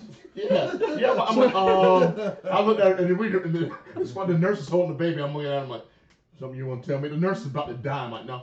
The nurse is like, you know he's got your nose, right? That's you. You know what's funny? My son came out with a goatee. What? Yo, he had little like heat bumps all around. Wait! I thought you meant he came out with a fucking. It looked like he had a little. He had a good beard, you know. But you know, like from the day he was born, Tino and I called his son Baby Seamus. And it's funny because my wife will even like we'll come over here and she'll talk to him like, well, you know, your child support about 10 years behind. And we have that joke going, so it's real cool, man. But the truth behind it is that I do love both of his kids. I love his wife. I love your wife and your two kids. Exactly, man. You know, people and to you, you know, you're only gonna gravitate towards people that have your best interest and that wants to be there and be down with you. So, you know, if you got somebody special in your life, let them know they special in your life. T says he loves y'all. So, what's up, T? I don't know you, but I love you too. Well, you're going to have to come out with me one weekend. T's cool. T's cool as shit. T's good people. I've told T that I love him because he is good people. T is real good people, man. He makes me laugh. It's not even because he makes us laugh. He's just good people. Good people. You know, you get that. So I need to make an inappropriate motherfucker. So I need to make inappropriate jokes to lighten him. No, Yes, Chris Barrett, please make inappropriate jokes. He did come out. He does look like me. That's why I'm like, I'm in the cool. Came out albino. I don't know. He came out ginger. How pale is that baby? now, in all fairness, my wife is Italian and she's Italian and German, but still. Right, which means they come out. Which means that just means white and white because yeah, that's not a race, that's a nationality. Yeah, true. that's we fed her because she hadn't eaten all day, so she's holding after one hand and eating the sub in the other. Yeah. My milk ain't came. Chris Barrett, go ahead and hit us with the inappropriate jokes. We're completely fine with it as long as they don't deal with life and death. So, two Italian guys sitting in a restaurant eating, and they're having a conversation and goes like this. First the Emma, she a comma. And then I a comma. And then two asses a bumper together. And then I a comma again. Then two asses a bumper together. Then I a comma again. Then I pee twice. Waitress comes up. Sir, we don't talk about our sexual conquest like this in America. What? I'm just trying to tell my friend how to spell Mississippi. So Rob, when did you become a mailman? He's talking about. Oh yeah, well, it's funny. We always joke that my sister is the mailman's kid. Bukake. Somebody's got to deliver. I do want to take a moment, and I am starting to get a little emotional. I'm trying to make you laugh every time I see it coming. No, it's okay. It's okay. I told him, I'm like, dude, you cry, I cry. This show's gonna be fucked up. I did my crying. I cried at work in front of my guys, in front of my boss. I didn't care. Well, yes, because ain't nothing wrong with a man crying. It's not, and that's the only thing. thing that's wrong with a man crying is if you cry for some stupid shit and you just be crying. That's what my wife says. Like we were watching a show. My wife's like, shut up. I ain't gonna lie. I cried when they killed Mufasa. Huh? They killed Mufasa. When they killed Mufasa. But you gotta understand, my wife. But I'm looking at it like I got my kids. Help me, Scar. My wife's Italian from Long Island. She's in New York. She's like, stop crying. My wife's from Staten Island. But if it's something like that, she's like, she'll let it slide. She'll let it slide. Yeah, but this one, like I said, I can't stand to see my people I care for and love hurt, because then that hurts me. So that's why you can't cry, man. If you cry, I'm gonna cry. But them tears of joy, brother. I have more tears of joy. Thinking about Chris Callahan than I've got tears of pain or anything else. I said to his mom as I was driving home tonight when you and I were hanging out, and it's important, I think, to say. She was like, he seemed so happy and he seemed so good right there. And I said, Jen, the good news about that is that you got to see him happy. Yeah. In the last moments, that you got to see him. You got to see him happy, and it makes me wonder if that's why he ordered the ribs in the steak. He always did. He always did. You guys didn't go to Outback, did you? No, we went to Kickback Jacks. Okay. Thank God, because I remember that time that we went to Outback and like the guy pretended to have the Australian accent, and we were all like, "Motherfucker, there's no way that you would work at Outback and actually be Australian." Oh, God. Yes, that would be like the most racist. Didn't he like smack down the? Come in, Crocodile Dundee. But the most racist. No, I'm telling you the most racist. So my family gone to the zoo in Asheville. Is it Asheville Zoo? Tell me y'all was near the monkey cage. No, Asheville. We were coming back and we're at a restaurant, right? I mean, and I was dating my wife at the time. She was Asian girl. I don't know what but she was Asian. Right. She came up to the table. I'm like, all right, cool. And she went to take over. She goes, yes, how can I help y'all today? What you want? I'm looking at her like, the most southern accent. I'm like, that's how she grew up in the South. I was like, and she goes, I get that all the time, sweetie. It ain't what you thought it was going to be, is it? I'm like, but we kept her so good. She was so cool. She was mad cool. We had so much fun with her. But yeah, man, she was so southern. And I'm like, that doesn't, Does not compute. I hate you right now. It's like I was expecting Mean Chong, and you came out talking like some Not even that. Carol Sue. Not even trying to speak with an Asian accent. I just wasn't expecting damn Johnston County to come out of her mouth like. Wow. It's like Texas. If she had stayed ye, you better not stood around for the hall. No, not for the hall. You know, talking about Chris, it was always funny listening to his southern Boston accent that he had. Like, What? he was like the only person. Yeah. I can't 'Cause even. they're from Boston, but he grew up most of his life down. Cause he came down here in when he was 5th like grade. 9 Right. or whatever. So Yeah. I met him in middle school, 6th grade, and back then we weren't really friends, but we weren't enemies. We just talked shit to each other in the Right. hallway and whatnot. I remember one time this dude pissed him off in middle school, and Chris punched the brick wall and broke his hand. Came back to school all wrapped up in a cast, and they had the little drain nozzle sticking out of Oh it. shit. And I was like, yo, you should have hit that motherfucker. What the hell you hit the wall for? What are you, stupid? And I gave him shit for it. And that's just how we were in middle school. And like in high school is when we got tight That's cool, man. and whatnot. That's cool. But you know, I was like, yeah, something about this dude. I like this dude. That's But cool, man. shoot, I remember when my mother known him forever, you know, because like I said, we was kids. I was either at Chris' house, Chris was at mine. Well, we was at his house in the driveway because you couldn't go in. That You couldn't go in that. Ziggy You was could play full of- basketball though. Yeah, so we're in the house and Although his hill went like Yeah, that, well, so my- like it was the weirdest basketball court ever. So what was funny is I was talking to my mother one day, and I was like, "Yeah, Chris from Boston." She's like, "He's from Boston." I'm like, "Yeah." He sound like he from down here. I said, "Cause he grew up down here," but I'm like, "He's from Boston." Wow. Because if you hear his parents talk, his brothers talk, you know they from Boston. Oh yeah. If you hear yeah. Chris talk, you would have think Chris was a straight redneck Damn. all day. Yeah. Oh, all the time. All day, all and day. and it was it was actually pretty funny because That's like awesome. he'd be like, fuck no, I'm all about that Boston," and it's like, no, you're not, bro. No. Like me, like I always joke that people go, "Rob, where's that accent from?" And I go, "Where's it sound like I'm from?" And they go, I have no idea. And they go, and I But go, he don't have that southern draw. so he I don't so have an so I accent, but he tell don't have them, southern so I draw. tell them, I'm like, "It's from the news," and they're like, "What the fuck you talking?" It's like, you ever heard somebody on the news have an accent? And they're like, no. And it's like, that's where my accent's from. Rob Potcheck, WRAL News. Yeah. Damn right. Like I said, I don't think I have one. My wife says when I get mad, it comes out, Oh, you get one. and then when I get drunk, it comes out. But in everyday talk, people are like, "Where are you from?" I'm like, North Carolina. Like, no, you're not. The funny Dude, I thing, had people guess me. Were you from California? What? Yeah. so the funny thing about me is that mine actually comes from wherever I'm at. So like if I go up to New York, You gonna get your accent back? and if New York, Nicole's comes back. And- My wife's comes back hard. Dude, dude, that's how my wife is cause she just got back from home. Yeah. so When she goes home and then when it comes out is when she get mad. When she gets mad or when she talks to somebody from home. Yeah. Yeah. So Tino, we were talking about my ex-wife Yes. earlier tonight, right? First time I ever took her to New York.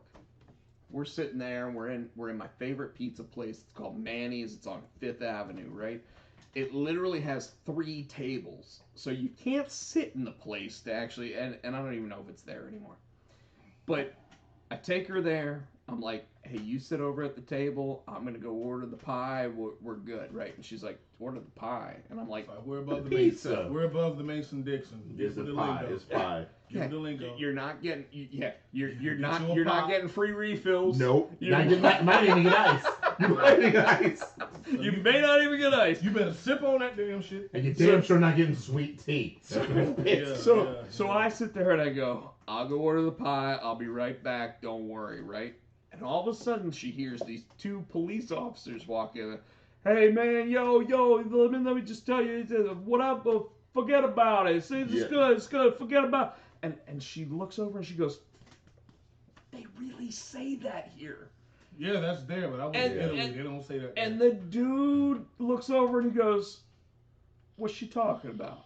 Oh, fuck. And I go, She's she's from North never Carolina." been to New York before. She's from North Carolina. Just like, Let it go. sorry, bro. And he goes, "Oh, forget about it. It's okay. Forget about it." And she goes, she said it again. I'm like, shut the Shut fuck the up. fuck up. Fucked up. I should have known. Yeah. But But it's the opposite. Like, it's like when I go up there, like my wife's sister's friends will be like, "Oh, we love your accent." Yeah. And whatnot. So That's how Depends on where you go, we first but got yeah. married. They're like, say something. Say something. Yeah. Fuck you. No, I'm not a damn. I'm not your monkey. What do you want me to say? I'm not your monkey. That's what I said. You know, my thing was I went up to it. So when my Did you say I'm not a monkey? No, I'm not your fucking monkey. So when my wife, Rain in Spain, motherfucker. Yeah, my wife's cousin got married. It was my first Italian wedding. I'm like, I'm not going to that shit. My wife's like, come on. I'm like, so we get there, and it was a cool wedding. So you went? Yeah, I went. It was a cool wedding, but the table over there, I'm like, Thugs cried. that's Busy bone. Godfather. I'm not going over that table. Damn that when doves cry. Purple Rain, baby. No, he's over here quoting damn Bone Thugs and Harmony. No. First of the month, baby. See you at the crossroads. Hey, East 1999 Eternal. What you know about that? Oh no. T got you. T got you. That's what I used to rock. T got you. T I knows had all a that shit. homeboy. I had a homeboy What's from his nickname was Gigolo, but his name was Tony Mosley, this little Puerto Rican dude from Miami. Back there when East 99 Eternal came out, down south in Florida, they was big on slow. You know, they call it chopped and screwed. Yeah. Years later, but they was doing that way back. So we had that East 1999 Eternal slowed down where you could hear everything they were saying. Yeah. So that's when I started. I was like, yo, Bone got some skills. You know when I quit? When DRS came out with some fucking gangster lean. You remember that shit came out? Oh yeah. I'm like, what the fuck is this shit? Yeah. I don't know what these guys are talking about at this You know what I'm point. talking I'm about. still with the Loonies at 5 on it, baby. Yeah. Yep. I just Yes, Potsy, we know you don't know. It's all good. yeah. You can get with this, Or you can get kiss with my that. ass. I forgot about that. I was thinking that I would continue talking about Mr. Callahan. Go Yeah, we ahead. can still talk. Yeah. We did a little sidebar. We'll So come I back to remember you, one so. time we was out Chris because Chris did not like hip hop Damn, it's music. 10:30. He put me on to a lot of you're rock sticking around now.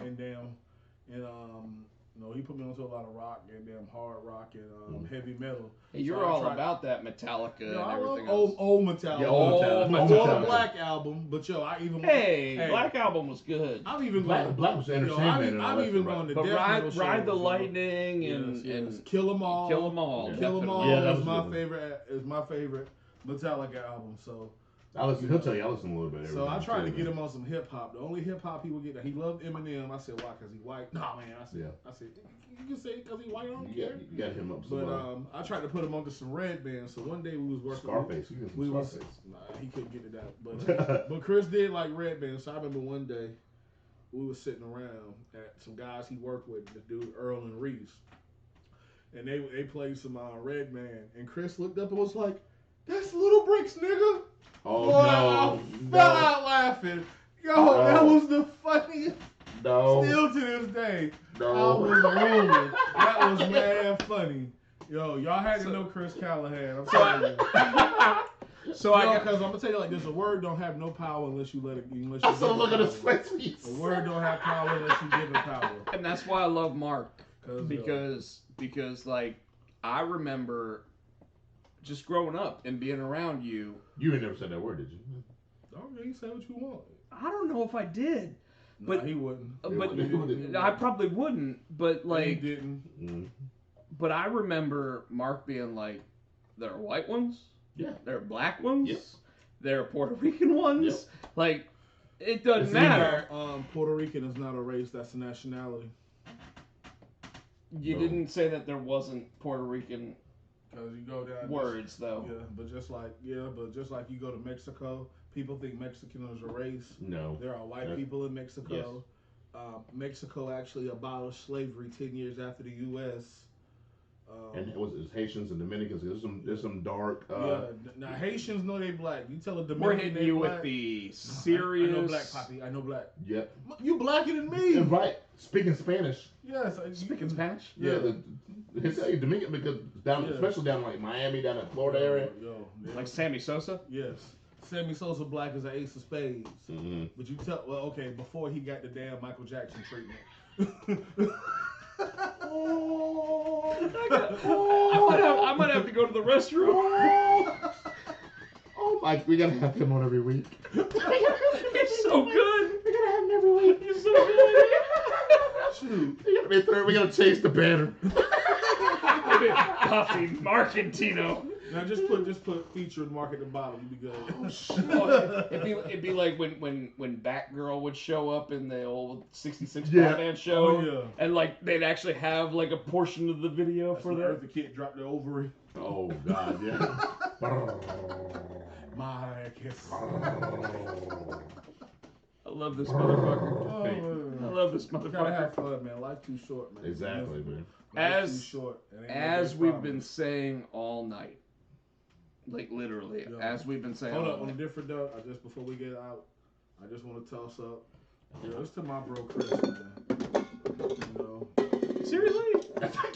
Knocking shit over. you know, man, your life was cut too short. You know, I got good memories, and I'm gonna always hold you dear to my heart, man. This is gonna be for you for always, brother. You don't need any more today. I love you. Chris Callahan, you, my oldest friend when I moved to North Carolina. I can't say anything other than I know that the first day that you walked down the street and said, "Oh shit, Brian Milner doesn't live here anymore." That's awesome. When we came to your house. That's awesome. And you have to know Chris, because that was something he would say all day. All day. Shit, Mark would have said it too. Yeah. Mark would have been like, "Where the fuck is he?" but seriously, like the first time that I ever met him was I was waiting out for the fucking bus to go to school in a brand new place, moving down from Poughkeepsie, New York, and being told, "Hey, You in the South now, boy." yeah. Chris looking at me and being like, "You ain't from around here, are you, boy?" Oh damn. And then Neither are you, bitch. and then me being like, no. And he goes, "All right, cool, fuck it, let's get on the bus." That's awesome. And seriously, like, it kind of was like that. He walked down the street to where I was getting on the bus so that he could get on the bus with me. And for 2+ years, the two of us did that until we found people that would actually drive us to school. But at the same time, and this is where it's important, is that like my dad got into his vehicle one day and started driving. Your dad drove. Before he was hurt. Yeah. And my dad got in the car and stopped at, and this is, I'm sorry, I'm going to be real here. My dad stopped, he was driving a van, like, for whatever reason we bought like a big conversion van or whatever to drive the family anytime we went on major things. I Or think whatever. everybody had one of those. Yeah. Oh yeah, with the old TV. Yeah, it was- it was You the had the big buggy white. seats It was and the the- big and the white table in the van middle. with the green lines And the down the chairs sides, swivel around. and it had the swivel chairs. Yep. It fucking had the swivel You chairs. had the You- bench chair in the back with Yeah. the cooler behind it. Yeah. and thank you guys for trying to keep me like livid here. But my dad stopped at the corner where Chris and I were standing out waiting for the bus. And my dad stops and he goes, "Hey, I'm thinking about putting a pool in." And Chris and I are like, "Yeah, that sounds like a cool idea." And he goes, "Yeah, like we'll put in a certain size pool and whatever." And I'm like, "Sure, Dad, whatever sounds cool." And my dad drives out. He backs out of the driveway to go to work, and he pulls out. And I hear a crash. Oh God.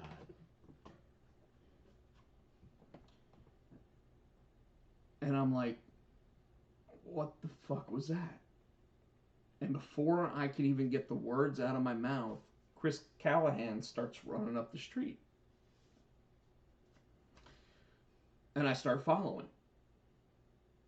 And I've never had the cardio to be able to run up the entire street, but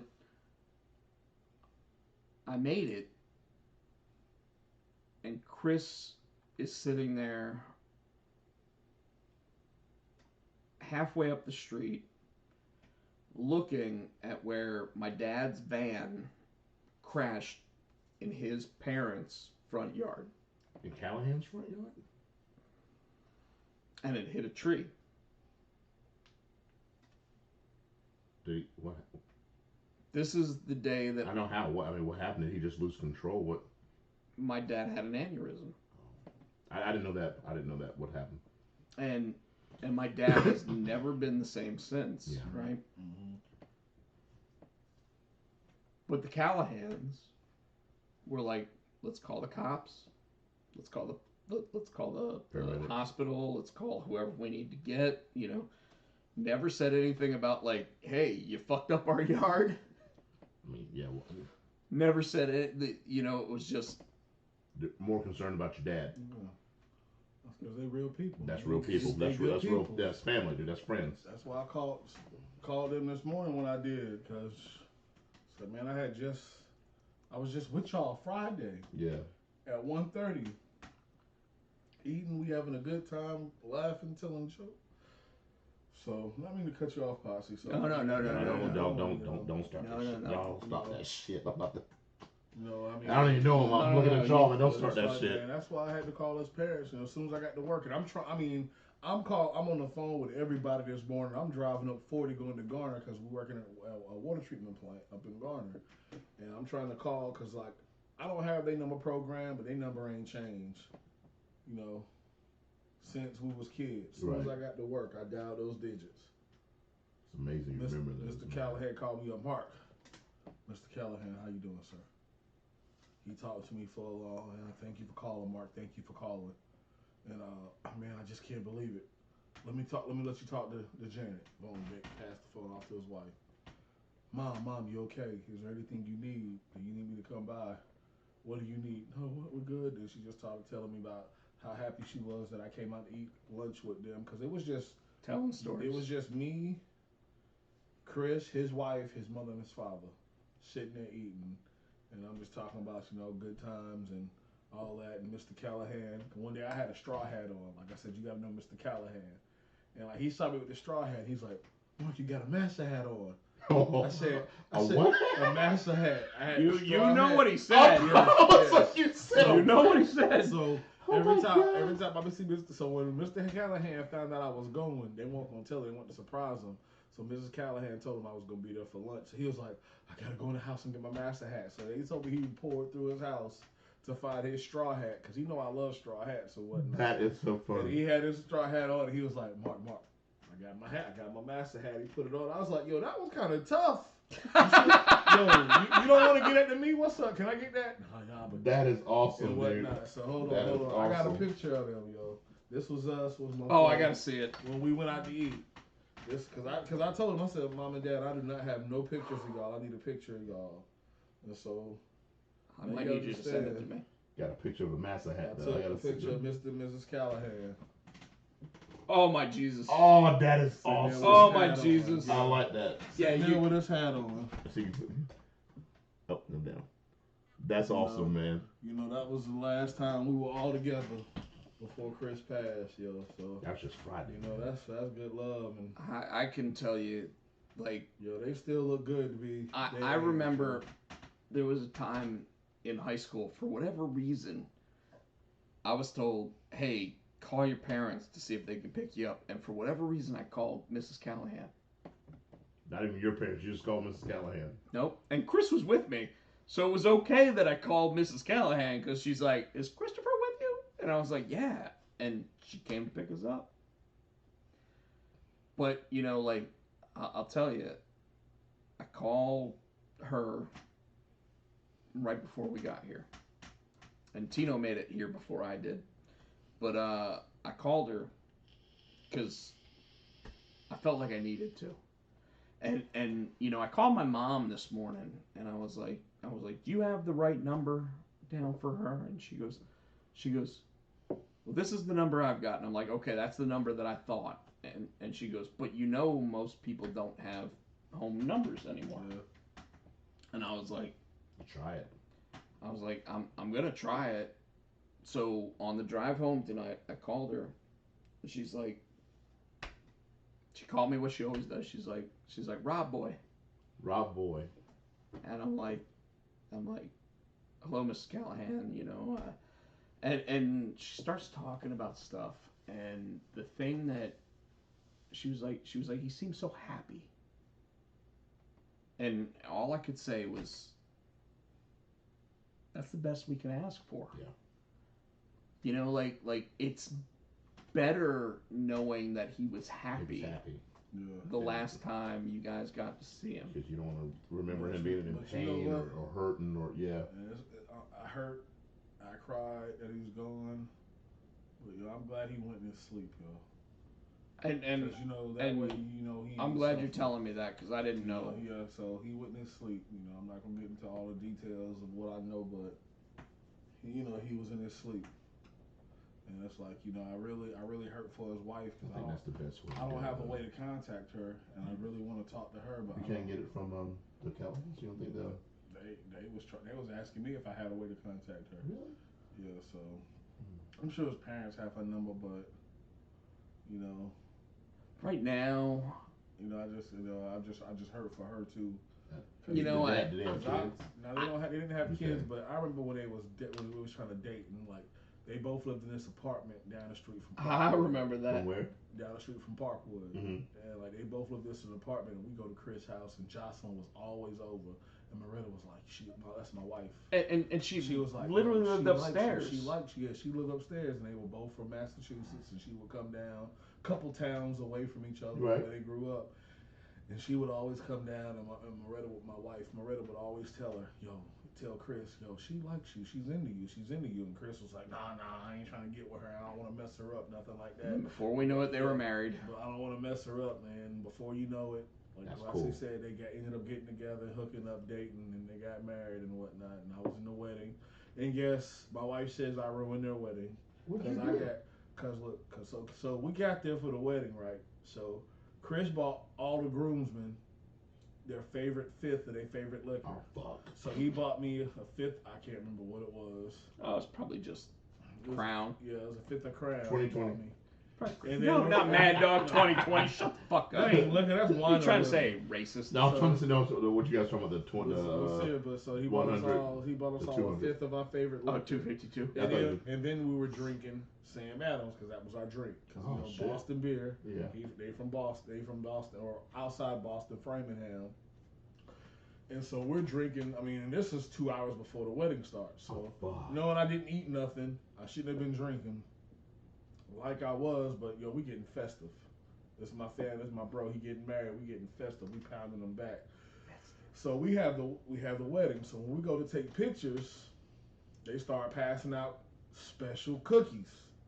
I didn't know the cookies were special because I thought everybody started going cookies. I was at the wedding. I didn't know about special cookies. This is back when you in the wedding or you just at the wedding? No, this was back when Blue Mountain State was out. If anybody watched Blue Mountain, I know the show. Remember they had an episode that was like cookie. So I thought they was like, I thought because Bobby made the cookies, so I thought they had seen Blue Mountain State. So I was like, okay, y'all know I'm hungry. So because I'm like, I've been drinking, my stomach walls is touching. So I get a cookie, boom, I eat the cookie. That's what I found. There's no way. It landed right. There's no way in hell. It landed. What his phone. It bounced up and landed like right here on your bottom of your chair. So anyway, you can never do that shit. I didn't even see it. So I couldn't see it. So they pass out the cookies. I eat the cookie. All I know was boom, it's over. So I'm a groomsman. I'm walking. So Jeremy Stallings is the best man. I'm walking in with his wife. They weren't married at the time, but it's his wife now, Jenna. And so she's walking with me. And before we walk in, after the reception hall, I'm rocking. I'm like, Jenna, I don't think I'm gonna make it. I don't think I'm gonna make it. I don't think I'm. She's like, Mark, I'll catch you. I said, Jenna, you're a tall, skinny white woman. I'm a damn short, stocky black man. If I go, just let me go. She's like, Mark, you crazy. Don't be trying to catch me, woman.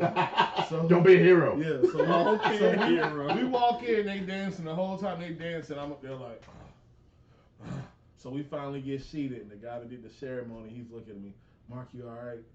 Nope. Then go out there and have a seat. So I go out there. I'm in the damn lounge area of the hotel. Tie, jacket, everything's done. I'm like this, just passed out in the seat. Chris comes up. Mark, man, you can't be out here like this, man. Go to my room. They got a suite. So I go up in there. I pass under the couch. I think my wife. That's how he fucked up the wedding. I think my wife or somebody brought me some food. And I'm shit faced. I'm in there and they got rice and like roast beef or something. Man, I got rice all over they suite. My wife cusses me out going home. You ruined their damn wedding. You got shit face. You fucked up their room. The whole time I'm sorry, Chris. I didn't mean to ruin your wedding. You ain't ruined my wedding, bro. You ain't ruined my wedding. My wife's like, yes, you did. You ruined their damn wedding. You ruined their damn wedding. Chris said I didn't ruin his wedding. If you call Jocelyn, she gonna say something different. Man, tell your wife I'm sorry I ruined the wedding, man. I ain't mean to get fucked up, but I ain't know about the cookies. I didn't know about the cookies. I didn't know about it. I didn't know about the cookies, but that was a good time. That's awesome, man. So probably about 2 hours later when I woke back up, I'm coming down. I got shoes in hand, and I tell everybody, it was good. Mark, where you been? Sleep. I've been sleep. Missed the whole reception, just knocked out. Yeah, but I was there for the good stuff. So, that was a good time. That's when Mr. Callahan made me take a picture, every picture they was taking. We got to keep the brother who's a brother. Come on, Mark. We got to have a brother in the picture. We got to have a brother who's a brother. Brother who's a brother. And like I said, in their wedding pictures, I still ain't seen. Well, you the brother of the brother. My best friend, I grew up with that since I was 14. His parents still call me the black sheep of the family. So while we're at it, we might as well get the brother that's a brother. There you go. Damn right. Hey. Hell yeah, good times, man. Yeah, I gotta come. I'll get one with you later. I photographed every week. for real. So That's man. But it just comes down to, like I said, I got a whole lot of stories that I can't tell and I won't tell. Those are the best ones. On this one, we got some stories that. Oh, I got some stories to listen to when we get off of here. Then we got some stories. No, you go ahead. You tell the stories. That I can't tell because me and Chris got into some dumb shit when we was younger. But I always hold memories and. But just remember, if it's past the what do they call it? The statutes of limitation. Yeah, statutes of limitation. Then you're allowed to talk about it. It's some shit that you just don't need. That people that won't there don't need to know. I think we need to hear. Well, there's stuff that you can find out offline. Yeah. No, seriously, Mark. So.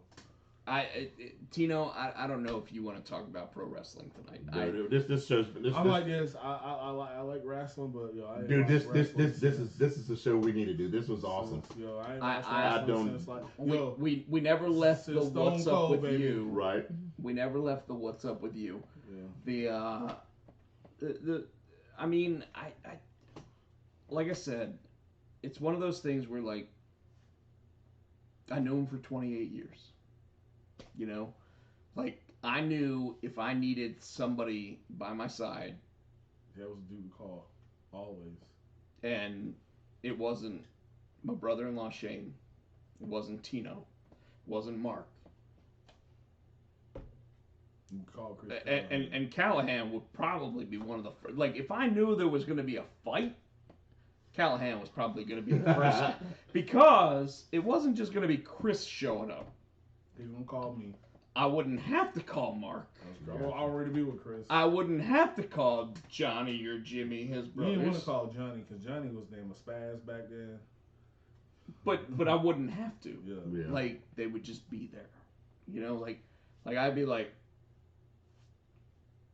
he's gonna kick your ass. I'd be like, that before too. He had did that one before. I left that story alone, but he has done that before. Potsy out drunk, running his mouth. he's gonna kick your ass and pointed at Chris. Chris is like, what the fuck? I think Chris was like, all right then. But yeah, So we all lose people. So is Chris a big dude? No. now he wasn't a big dude, but he was just a scrappy dude. Really? Yeah. That's cool. He was just a scrappy dude. Didn't take no shit. So the character Wolverine is supposed to be 5'3", 195 pounds. Right. Badass at 5'3". And Chris was probably 5'10". He was probably 5'10" at his tallest. Yeah. Not as tall, so he shrink. He had a bunch of car accidents and whatnot, so he was Okay. around about 5'8". So he's probably 5'10" at his You said as tall as somebody. I don't know if he at was his tall. tallest. Yeah. And like when he looked at you, it was intimidating. Like there was never and the only time that he wasn't intimidated was when or intimidating was when his brothers were more intimidating. Look, the three of them got together. I call them the notorious Callahan brothers.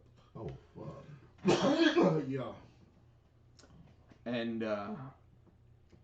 And you didn't have to worry. Like if they were behind you, you didn't have anything to worry about. Especially when Johnny was over there, because back then, Johnny was like Yo, I was scared of 275. Johnny.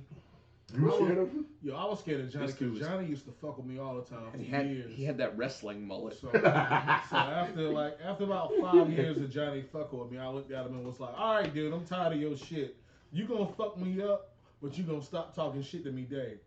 And I was scared as fuck. He just looked at me and started laughing and was like, dude, that's all you had to do. Did he had the Brian Pillman mouth? Dude, he Eddie literally Guerrero mouth. he literally used to look at people and be like, you can stop talking right now or you're never gonna talk again. Oh, damn. And he would say it and He would say it smooth and calm as cucumber. and then afterwards he'd be like Yeah, that's Johnny. Johnny was the one. No. See, I call That him. is crazy. Like I said, I call all three of them the notorious Callahan brothers, but Johnny was Johnny the Bull. when I don't remember which Callahan brother it was, but when we went to that Outback and that dude spoke in that Australian accent, he was like, whichever one it was like, you can just stop. We're tired of hearing that accent. And this dude like dumped food on one of their feet, and they were like, bro. Not only did you fuck up by talking in a really shitty accent, but now you dumped food on my feet. Yep. Y'all need to make this like good. And it was just like it's fucking nuts. Make your offer that if you refuse, you're gonna get fucked up. And I think the entire meal for everybody was comped at that point. But I mean, seriously, who's going to be the idiot that ever sits there and walks up saying, I walked into an Outback Steakhouse and I'm going to use an Australian accent to sit there and say I work here? Crikey, mate. Oh, hell, really? Throwing a shrimp on the barbie. I think it was dumped on Jimmy's shoes. Who the hell are you, damn? This ain't fucking damn. What was that movie? Crocodile Dundee. Yeah, you ain't Mick Dundee. That's not a knife. This is a knife. Yeah. That ain't a steak. It's a gator. I'm gonna jump on him. Crocodile hunter. She's so cute. You got any other stories? Nah, man, I'm all crisped out, but as far as stories, but that's my bro. Will always be my bro. Always a place in my heart for anyone that's a Callahan of the Callahan clan. I'm glad you guys kept me from breaking down. So like I said, I broke down at work. I broke down when I got home and my wife hugged me. And then Chris was like, and Potsy, he was like, yo, I'm gonna have a tribute to Chris. So I was like, yo, I want to be a part of that. So, anybody who's down with me, that got love for me, I got love for you. Like I said, I just met Tino. I got love for this man. Yeah. I know Potsy since we was kids. I got love for this man. I got love for the Callahan family. They're my true friend. Cause if you got 5 true friends you can count on your hand, you're a rich man. Cause that's what it is. You know what I'm saying? That is what it is. Oh, I It's know all- you. I was like, oh, It's all about I truth. thought y'all were sharing I'm more. talking about anybody that's down for He you. just said you're in. Yeah. Through thick and thin, that's got your back regardless of what Yeah. you do. The word is regardless, not irregardless. Yep. Oh God, I hate the Oh, I word. hate that. Oh, There my is God. no word Irregardless irregardless. is not a word. It is If not you- a word. There's Thank actually a restaurant thing in Raleigh called the Irregardless Cafe, and I'm Man, like, I'd what the have threw rotten eggs that was soaking in vinegar so they get real soft and squishy on that place. That's Soft and squishy. and they stink really bad when they buzz. Oh Jesus. So, Soft but and on the real, if you got people that's in your corner that's got your back, that's loves you, you know what I'm saying? Because you can't pick your family, but you can pick your friends. Hell yeah. And then when they become family, that's a blessing always. Keep that love in your heart. Yeah, I can't get rid of this fool right here. This man. world's got too much Like you'd want nonsense to. going on, too much hatred going on, Yes. too much animosity Yes. going on for you to sit there and say this happened. I don't like you because you blue. I don't like you because you red. I don't like you because you believe this. Just have love for everybody. Katie, who's intimidating? Who's intimidating? No one intimidating. Katie, who's intimidating? The black guy in the back. Black guy in the back. What's that say? Virtual hug. We love you, Katie. Katie, we seriously love you. And this is the episode we didn't talk wrestling, Katie. You could have hung around. You could have hung around the entire time and just heard stories about me as a kid. So we're late. She's laughing at you. You're like, well, because we were talking. We're late. I think she was talking about we were late with the intimidating thing. Oh. Yeah, sorry. But, Well. Anyway, one love. One love. What about a one I love? think Mine's almost down. Almost down. I'm not this. Let's get together and feel all That's if I light one right. up. I can't do that. I gotta light one up and listen to the box. One love. What about a one love? One. I'm not gonna. I don't want to stop him, but Let's get I wanna light up now. together and Nope, can't light up. feel all no, because you right. might not be able to pull your That's right. I trigger. won't be if I light up. Katie's laughing my ass off. Folks. Tonight was special. I miss my friend. I love him. I miss him. I had this weird feeling of calling him to sit there and say, "Why the fuck are you gone?" Yep. But if you look at it, as scientists say, we are beings of energy. Energy is never created to destroy it. He's just transcended onto that. He just moved on to something else. Transcended onto that next level of existence, that next life. So The thing about this too, anytime. All right, you've never been that smart. Like Stop that. shit. Anything stupid Yes, I happens have. to you from now on, like you trip down the stairs, you say, Chris tripped your ass going down the stairs. You know what I'm saying? He's still But around you, man. Like you dropped that phone just then and just still But people that's always in your memory and your heart are always with you. They're gonna always Yeah, be man, with they're you. always gonna be All with the you. time they gone is when you forget about them. And when you stop having that memory and stop having that love. So as long as you have love in your heart, you remember the good things that people have done. Because we've all lost people. This really hurts me because this is my fam that I made my fam, and that his fam took me in and said, okay, you with us. And when it's somebody your age, because man, he just turned 43 Friday. I won't be 40, Wow. I won't be 43 for another 4 months. 4 months. Babies, man. Potsy 43. You Y'all can't all be old like this man Damn, I over just here. turned 48. Come on, man. Shit. You Told said you we you old as babies. shit. You You old old as shit. You old as But shit. but on the real, when you see people that's your age start dropping, Yeah, that's that's middle, scary, that's middle age, that's too young to go. Yeah, man. When you go at 80, when you go at 90, That's understandable. You hurts. did your time. it Yeah. hurts, but you did a long life. But when you go in the prime, in the prime of your life, at middle age, when you really getting started, Yeah. No, Mark's right. And that's what really hurt, man. That's what really hurt me, yo. Because for his parents, because I don't know how that feels, but I remember when my grandmother passed, my grandfather was still alive, and my uncle left. And the hurt my uncle had from having to bury his son, Yeah. I understand the pain that his mother and father feel. I understand that pain because I saw what my grandfather went through, how he couldn't take it. He couldn't believe it because his son left before he left. So anyone that's got to bury their child, parents should never have to bury their child. all I could tell his mom was the same thing I said to you guys already, which was at least you got to see him at his happiest. Yeah. You know, because he said he was ecstatic that you guys got to hang out with him and everything else. The same thing she told me when I called her this morning. And that's just it. And, you know, like I said, when she answered the phone, she called me the same thing she called me in high school when I would call and say, hey, is Chris there? You know, and it just, it eats me up, man, because, like, he you may be gone, but you're not forgotten. Hell no, yeah. definitely. As long as I got breath in my body, you ain't forgotten. You with me. I said it on Facebook, you know, like, we all live one life, we all live one time, It's but about the impact you leave with people. but it's But you gotta enjoy it, and he'll tell you my motto is I'm gonna ride this motherfucker till the wheels fall off. Man, I'm gonna enjoy every day I can. And you know I'm what I gonna be mean? hitting them sparks, baby. Nope. well then we ain't going to see Monday Night Raw.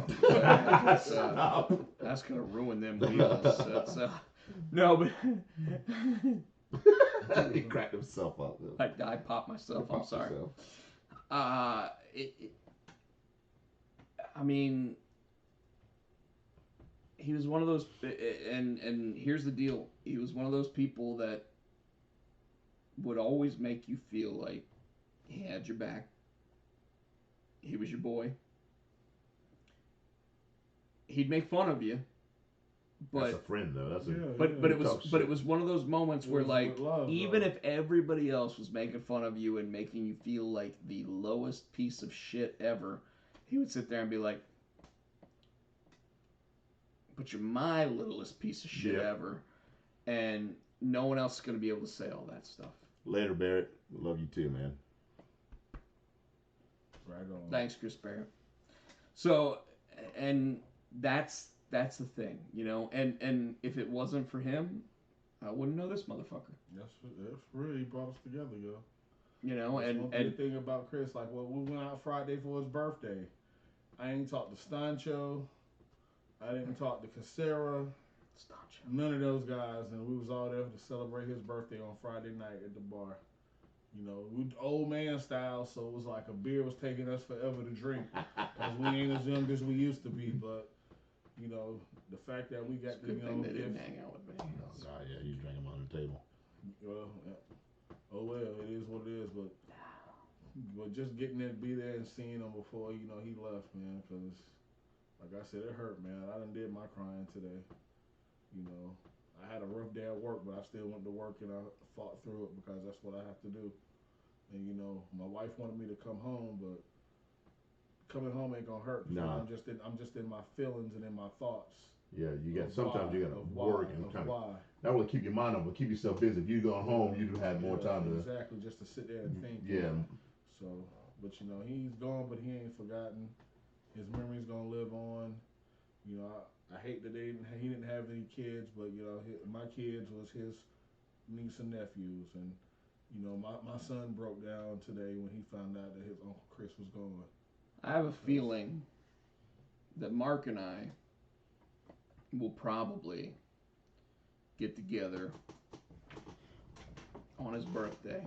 Oh yeah, and put some drinks in the air to his memory. There will be one set for him. Yep. Because that's what we would do. Put his picture in a candle right there and let it go. There you go. And then at the end of the night, we'll pour it out for the brothers who ain't here. Nah, we'll drink it. Don't waste it. We ain't You get wasting. crazy. You get crazy now. We Come on, ain't wasting. don't get crazy with it. You gotta pour it out for the brothers who ain't here. Yeah. Well, then it's gonna be the cheap shit. I mean, I'll get something poured out for the brother who ain't here. Get what Dave used to drink. What do you call it? Early time, y'all. Get What? some Yeah, early we'll get time. some early. He gonna No. become a zombie and come and get us. You do something like that. Yeah, we ain't doing Some that. Walking Dead shit. We're gonna be right there with us. We're gonna be bit in the neck. The brain. Next thing you know, Rick Grimes is fucking your old lady. On that note, we want to say thanks. Tino, you get to hold on. Let me I gotta take us out of that one. let me no, not that one. Buy the Not shirt. that one. Buy the shirt. Buy the Nope. shirt. Oh, Buy you the want shirt. to buy the shirt? What were you gonna say? No, we'll buy the shirt. Buy the shirt. Okay. Now you get to go ahead and tell everybody to buy the shirt and. All right, folks. Thanks for sticking by there. This episode was very cool episode, man. I appreciate that. I know it's off the normal topic, man, but it was still fun times. I fucking laughed. You guys kept me entertained. I know so. And I didn't even know. He gave a good. I didn't even know GameStop story of the week. Oh, that was my favorite game story. Yo, that was crazy. That's my favorite one. Yo, dude, if I don't know if you can out top there that one. They robbed him. Don't come looking for me. I think that one and your dude who was in the van. Those are my two tops. But we want to say thank you for sticking around, folks. We will be back next week. We'll be talking wrestling next week. We want to say thank you. If you want to check us out on the Twitter, we are the Potsy and Tino. He is Potcheck. I am HootieFan91. On the Insta, he is Rob Potcheck. I'm SC Tino. You can check us out on Facebook, the Potsy and Tino Show. You're checking Potsy out. Well, I'm about to get to that. Tell them your TikTok. Rob Potsy Potcheck. On TikTok. And you're checking us out on the YouTube right now. We want to say thank you to Adam's House Cat for our theme song. It is a wrestling song. You can check that out on iTunes for 99 cents. And as always, folks, as we always say, in Charlotte, up on that big hill, we can hear Ric Flair, and he is saying, woo! Good night. We love you. Peace out. See you next week. Everybody